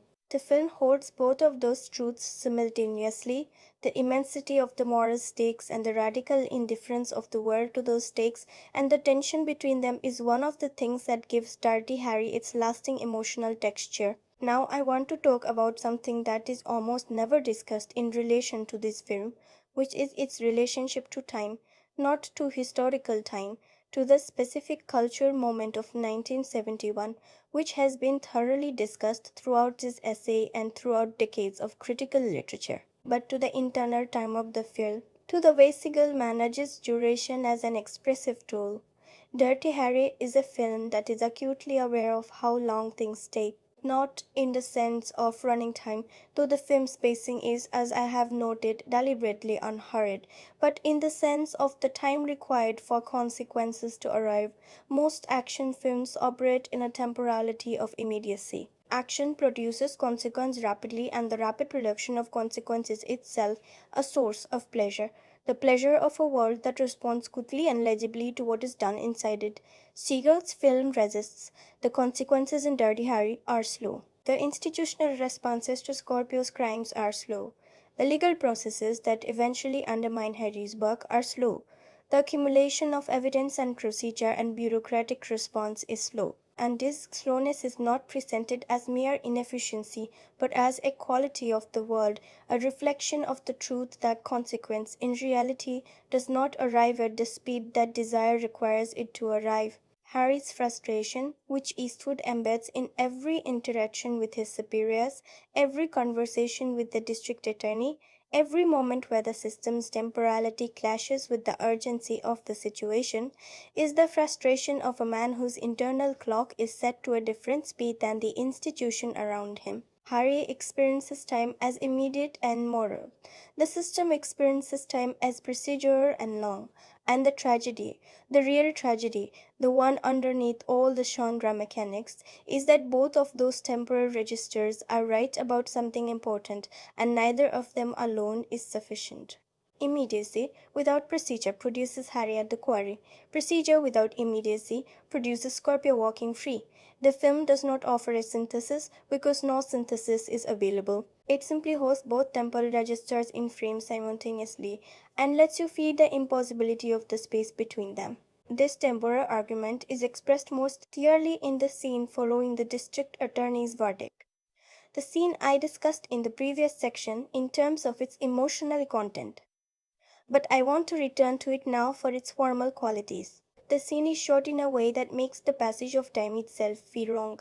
The editing is fractionally slower than it to be for pure information delivery. The pauses between dialogue lines are slightly longer than naturalism requires. And what that creates this minor, almost imperceptible dilation of time is the sensation of a world that has stopped moving at the speed the characters needed to move. The legal system has, in its verdict, stepped outside the temporal urgency of the situation and into its own, much slower clock. And Seagull, by dilating the scene's editing rhythm at precisely this moment, makes you feel that temporal displacement in your body rather than simply understanding it in your mind. You feel the time stretching, you feel the gap opening between what is needed and what is available. And that physical feeling, that small, precise manipulation of your nervous system's sense of duration, is, I think, one of the most underappreciated pieces of filmmaking craft in the entire movie. Let me turn finally in this section to the question of what Dirty Harry understands about institutional failure. Because this is the film's most contemporary resonance, the dimension of it that speaks most directly across the 5 decades since its making to the world as it currently exists, and I want to give it the specific attention it deserves before we move to the essay's conclusion. The film is not, as I've argued throughout, simply an attack on the legal system or a celebration of extrajudicial violence. Its relationship to the institutions it depicts is more complicated and more honest than either of those framings allows. What the film actually understands, and what it dramatizes with a precision that feels in the current moment almost prophetic, is the specific way that institutions fail not through malice but through the gap between their design and their operating conditions. The legal system in Dirty Harry was not designed for Scorpio. It was designed for a world in which the relationship between guilt and evidence was legible. in which rights protections served the genuinely innocent and inconvenienced the merely guilty, in which the space between a crime and its prosecution was not a space that a sufficiently sophisticated criminal could weaponize. Scorpio exposes the gap between the system's design assumptions and the reality it is being asked to govern, and the system, being a structure built on principle rather than adaptable to circumstance, cannot close that gap without abandoning the principles that define it. It can only continue operating according to its own logic and observe, with whatever discomfort its operators are capable of feeling, the cost that operating according to that logic produces. This is not a story about corrupt institutions. It is a story about well intentioned institutions encountering conditions that exceed their design capacity, and that story, the story of systems built in good faith for one set of conditions failing under a different set of conditions that nobody planned for, is not a story specific to 1971. It is not a story specific to American policing or American civil liberties jurisprudence, or any of the specific contextual details that surround Dirty Harry's particular version of it. It is a story that recurs in different forms and different domains throughout the history of organized human society. Every institution eventually encounters the Scorpio problem, the problem that it was not designed for, the problem that exposes the gap between the principle it embodies and the reality it is supposed to serve, and the choice every institution faces at that moment between adapting in ways that compromise the principle or maintaining the principle in ways that produce intolerable costs is a choice that no formula or procedure can resolve. It can only be navigated imperfectly by people with good judgment and genuine moral seriousness, which are exactly the qualities that institutions find most difficult to reliably produce and most difficult to protect when they exist. Harry Callahan is, in that sense, the film's image of what happens when an institution fails to protect its own best elements. He was presumably at some earlier point a person whose gifts, his moral seriousness, his accurate perception of reality, his willingness to act under pressure, could have been channeled constructively within the institutional framework. The institution did not do that. It ground those qualities down, frustrated them, penalized them, surrounded them with limitations that felt, to a person of Harry's temperament, not like the necessary fiction of collective governance, but like the deliberate obstruction of people who preferred comfortable procedure to uncomfortable truth. And so the gifts curdled, the moral seriousness became moral absolutism, the accurate perception became selective perception, filtered through a certainty that had stopped requiring evidence. The willingness to act became the willingness to act regardless of cost to anyone other than the immediate object of the action. This is what institutions do to people they cannot accommodate, and the film, in its most generous and most honest moments, mourns that. Mourns Harry not as a fallen hero or a cautionary villain, but as a person whose best qualities, unhoused by the institution that should have contained and directed them, have become their own kind of damage. The waste of it, the specific, unnecessary waste of a person whose gifts could have served something larger than his own certainty, is what the apartment scene and the grave scene and the final image of the badge in the ward are really about. Not triumph, not defeat, waste. The particular irreversible waste of a human being whose best self could not find a home in the world available to it. That is the thing this film leaves behind that the franchise never recovered, that quality of mourning for its own protagonist, that willingness to look at the most compelling figure on the screen and feel alongside the admiration and the excitement and the satisfaction of watching someone operate at the absolute peak of their particular capacity, something else, something quieter and heavier. The feeling of watching a person be exactly who they are in full and understanding that being exactly who you are is not always enough, that the world requires not just quality but compatibility. Not astragness, but the ability to function inside a system of collective governance that will always be slower and more compromised and more procedurally infuriating than individual moral clarity. And that a person who cannot make that accommodation, however right they are, however real their gifts, however genuine their commitment to the thing they are fighting for, will end up alone at a quarry pond, throwing away the last argument for their own legitimacy in a landscape that will not remember they were there. That is Dirty Harry in full, in its beauty and its failure and its irreducible, complicated 50 years and counting life in the conversation about what cinema can do when it decides to mean something. There is a particular kind of silence that settles over you after certain films end. Not the silence of emptiness, not the silence of a thing that asked nothing and gave nothing and left you exactly where it found you. This is a different silence, denser, more inhabited.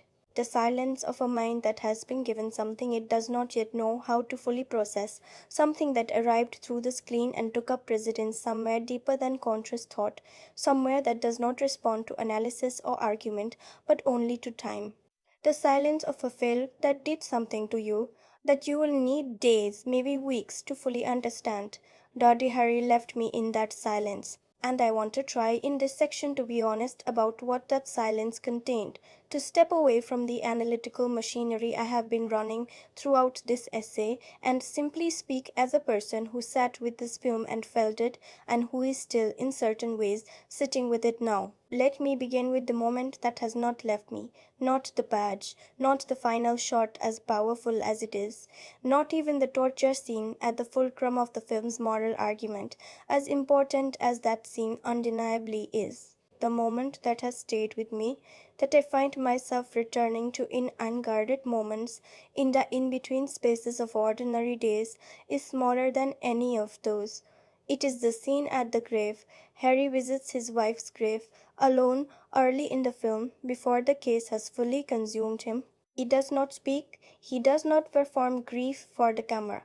He simply stands there in the grey San Francisco morning, with the city visible in the distance behind him, and Eastwood does something that I have genuinely never seen another actor do with a scene this brief and this underwritten. He makes you feel the specific weight of a particular loss. Not loss in the abstract, not the cinematic shorthand of grief that most films deploy, the trembling lip, the single tear, the swelling strings, but the specific, textured, absolutely private weight of missing one particular way, the way loss feels not in its acute phase but in its chronic one. The way grief settles years later into the body as a kind of permanent weather, a climate you live in rather than an event you endure. I have thought about why that moment stayed with me more than the larger, more obviously significant moments, and what I keep arriving at is this. It is the moment where Harry Callahan stops being a cultural symbol and becomes a human being. Everything else the film does, the iconography, the moral argument, the genre mechanics, the political provocation, all of it operates at the level of symbol and idea. But that grave scene operates at the level of personhood. It says, this man was loved and is in mourning. It says, the hardness is not the man, but what the man became after the words took something irreplaceable from him. It says, before the badge, before the cases, before the philosophy of justice and the contempt for bureaucracy, there was simply a person who loved someone and lost them and has been finding his way in the wreckage ever since. That is the moment I keep coming back to. And what it retroactively does to every scene that follows it, is transform Harry's moral certainty from arrogance into grief work. His insistence on his own judgment, his refusal to accept institutional limitations, his willingness to go further than the law permits in pursuit of people who do unforgivable things. All of it, viewed through the lens of that grave, looks different, not justified, not endorsed, but understood. There is a difference between understanding a person's choices and endorsing them, and it is a difference that the grave scene forces you to feel rather than simply think. And feeling it is, I believe, what the film ultimately requires of you, not agreement, not moral alignment. Feeling. The radical act of understanding a person you might not want to understand. Did this film change how I see something? Yes, though perhaps not in the direction you might expect. What Daddy Harry changed for me is how I think about moral certainty in general, about the psychology of people who are absolutely sure they are right and who are in the specific instance correct, and about what that specific instance correctness does to a person's relationship with their own judgment over time. Harry is right about Scorpio. He is also right about the inadequacy of the system to deal with Scorpio, and being right about those things, being vindicated by events, being proven correct in his assessment of a situation that others misjudged, is precisely what makes him more dangerous, not less. Because the lesson Harry takes from being right about this case is that his judgment can be trusted, that his certainty is reliable, that the internal moral compass that told him Scorpio deserved to die is an instrument he can trust to navigate the next case, and the one after that, and the one after that. And that is the real warning the film issues quietly underneath all the genre excitement and cultural controversy. Not a warning about bad cops, about people with authority who have bad judgment or bad intentions, but a warning about good cops, about people with genuine integrity and genuine moral seriousness and demonstrably sound judgment in the specific case, who, precisely because of those qualities, built an unassailable confidence in their own authority to decide. Harry Callahan is not a cautionary tale about corruption. He is a cautionary tale about righteousness, about the way being right repeatedly about important things can harden into a certainty that eventually stops needing evidence, that eventually becomes its own evidence. I find myself thinking about that dynamic far beyond cinema, in professional life, in personal relationships, in the way institutions develop cultures and individuals develop habits of mind. The pattern the film identifies is everywhere. The person who was right so many times that they stopped being able to imagine being wrong. The institution that worked so well for so long that it stopped being able to see the ways it was failing. A conviction that developed not from arrogance but from experience, and that eventually became indistinguishable from arrogance, precisely because experience and arrogance feel identical from the inside. Dirty Harry put a face on that dynamic and a story around it. And the face and the story stayed with me in a way that the dynamic alone encountered in life without that artistic framing never quite had. Would I return to this film? Yes, without hesitation. But I would return to it differently than I first encountered it. I would return not to be entertained, though it does entertain genuinely and with considerable skill, but to be tested. To sit inside the moral discomfort it generates and resist the temptation to resolve that discomfort prematurely. To watch Harry at the grave and at the quarry and in all the complicated spaces in between, and to hold both the sympathy and the unease simultaneously, without letting either one win. That is what the best cinema asks of you. Not agreement, not rejection. The harder, more demanding thing, genuine engagement with a human being you cannot fully endorse and cannot entirely condemn.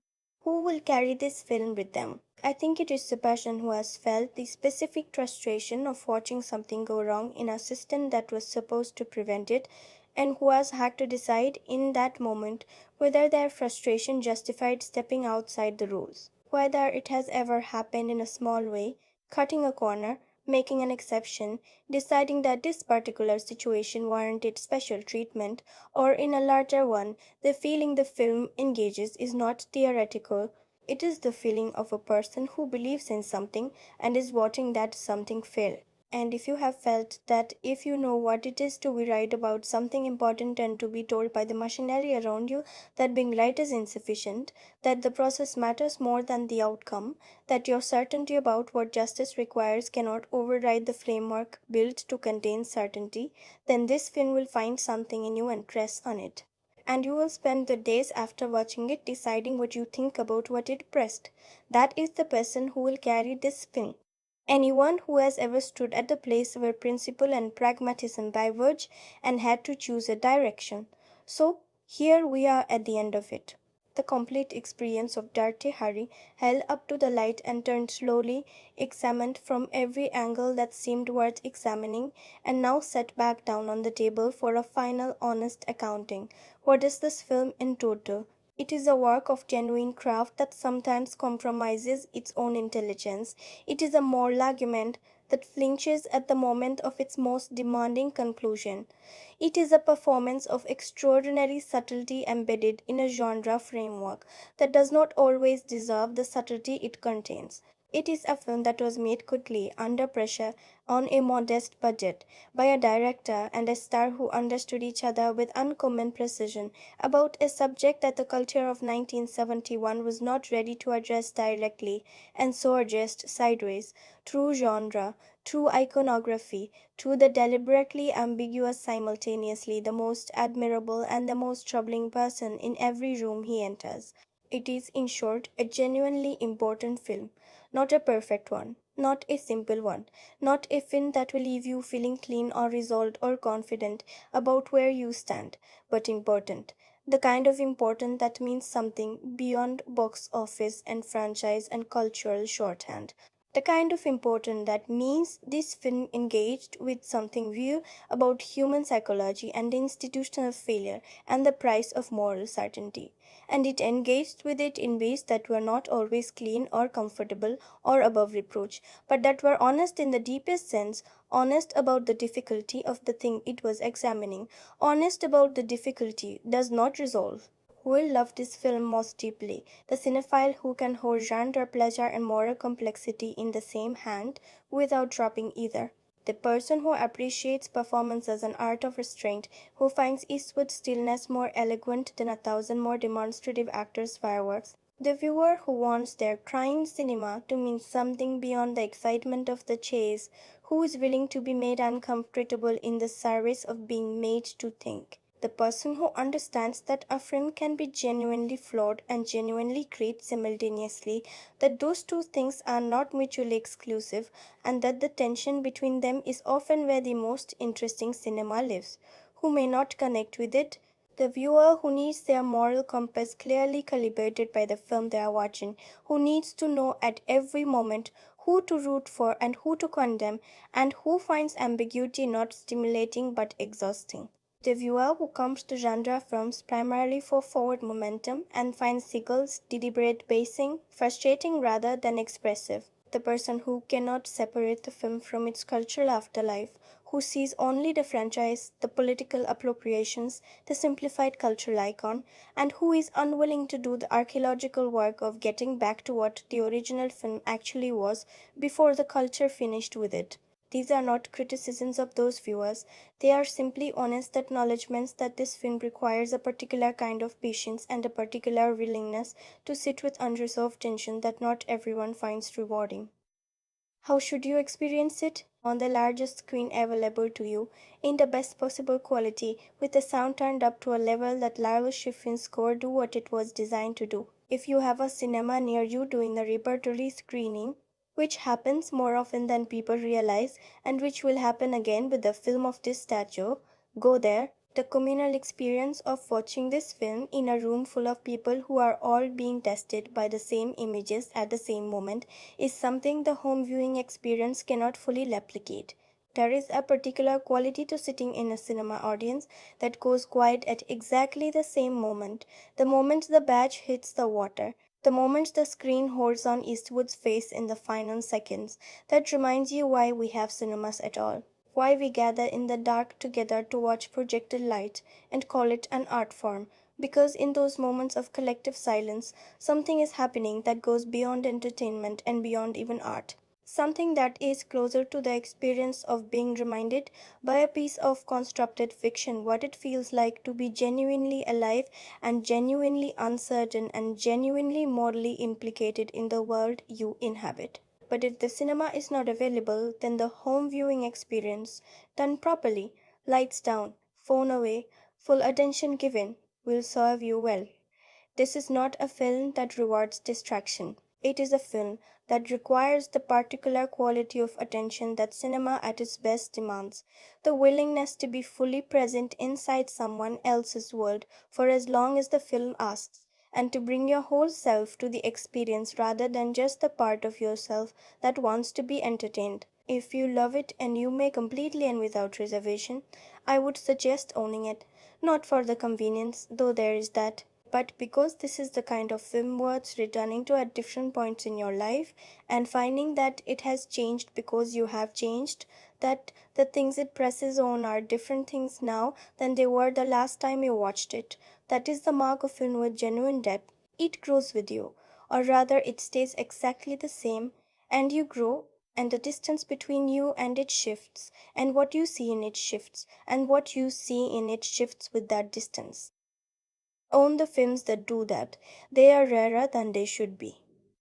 My rating for Dirty Harry is 6 out of 10, and here is the one true sentence that earns it. This is a film that deserved to be braver than it was, that built an argument with the intelligence and craft to sustain a genuinely unresolved conclusion, and then, at the last possible moment, allowed the emotional satisfaction of catharsis to soften what should have remained hard, and yet, even at 6 out of 10, it contains a performance, a visual sensibility, a moral seriousness in its best moments, and a final image of such genuine ambiguity that it refuses to be dismissed. We refuse to wind, we try and twist tongues, a 6 that feels in its better moments like an 8, and a film that reminds you in the gap between those two numbers of exactly what cinema loses when it blinks. Thank you, genuinely, for spending this much time with this film and this essay. I know that sitting with something this long, following an argument across its full length, through all its complications and contradictions and genuine pleasures, requires a commitment that you did not have to make, and that you made anyway. That means something to me. This channel exists because of people who believe that cinema deserves that kind of time and attention, that films are worth more than a star rating and a one-line summary, that the experience of sitting with a great piece of cinema or a complicated piece of cinema or a flawed piece of cinema that reaches for something it does not entirely achieve is an experience worth examining, worth articulating, worth sharing with other people who feel the same way. So if this essay gave you something, if it opened up a thought you had not had before, or put words to a feeling you had already had, or simply gave you a reason to go back to a film you thought you knew and look at it differently, then it did what it was supposed to do. And if it gave you something to disagree with, if you watched this film and felt its final act was not a compromise but a fully earned conclusion, or if you think Kane was completely right and the fascism charge holds throughout rather than only at the end, or if you think Andrew Robinson's performance is not strained but brilliantly calibrated, then I want to hear that. Genuinely, the comment section of this channel is not a place for consensus, it is a place for conversation. And the best conversations about cinema are the ones where people who love film disagree about it with equal passion and equal respect. 3 questions I would love you to think about and bring to the comments. First, where do you stand on that final image? The badge thrown into the water. Is it the gesture of a man liberated from a corrupt institution, or a man destroying the last thing that separated justice from vengeance? Or is it, as I have argued, something more painful and more honest than either of those readings? A man acknowledging in full awareness what he has become and choosing it anyway. Second, if you had been the screenwriter, how would you have ended this film? What would a truly unresolved, morally honest conclusion have looked like, one that did not allow the audience the comfort of catharsis? Is such an ending even possible within the genre framework the film inhabits, or does genre itself always pull toward resolution in ways that moral complexity resists? Third, and most personally, has there been a moment in your own life, however small, however far from the dramatic extremes of a Clint Eastwood film, where you faced the same choice Harry faces? Where you knew what was right by your own judgment, and the framework around you said something different, and you had to decide which to follow? What did you choose? And what did it cost? Those 3 questions will tell you more about this film than anything I have said in the last 2 hours. Because Dirty Harry is ultimately not about San Francisco in 1971. It is not about policing or civil liberties or the specific political fractures of a specific cultural moment. It is about the interior life of a person under moral pressure, and that the interior life of a person under moral pressure is territory that does not age. It is the oldest territory cinema has, and the best films, regardless of when they were made or what genre they inhabit, are always at their core returning to it. The next essay on this channel will take us somewhere quite different, a film that approaches the question of moral certainty from the opposite direction entirely. through a story about doubt rather than conviction, about a person who cannot be sure enough rather than one who is always too sure. The contrast, I think, will be illuminating. Keep an eye on the channel. Subscribe if you have not already so that the next essay finds its way to you when it arrives. And leave this film on for someone who has not seen it, not with a recommendation, with a question. Ask them, what would you do? And then watch it together and see where the argument goes. That is the Cineflux. I will see you in the next one.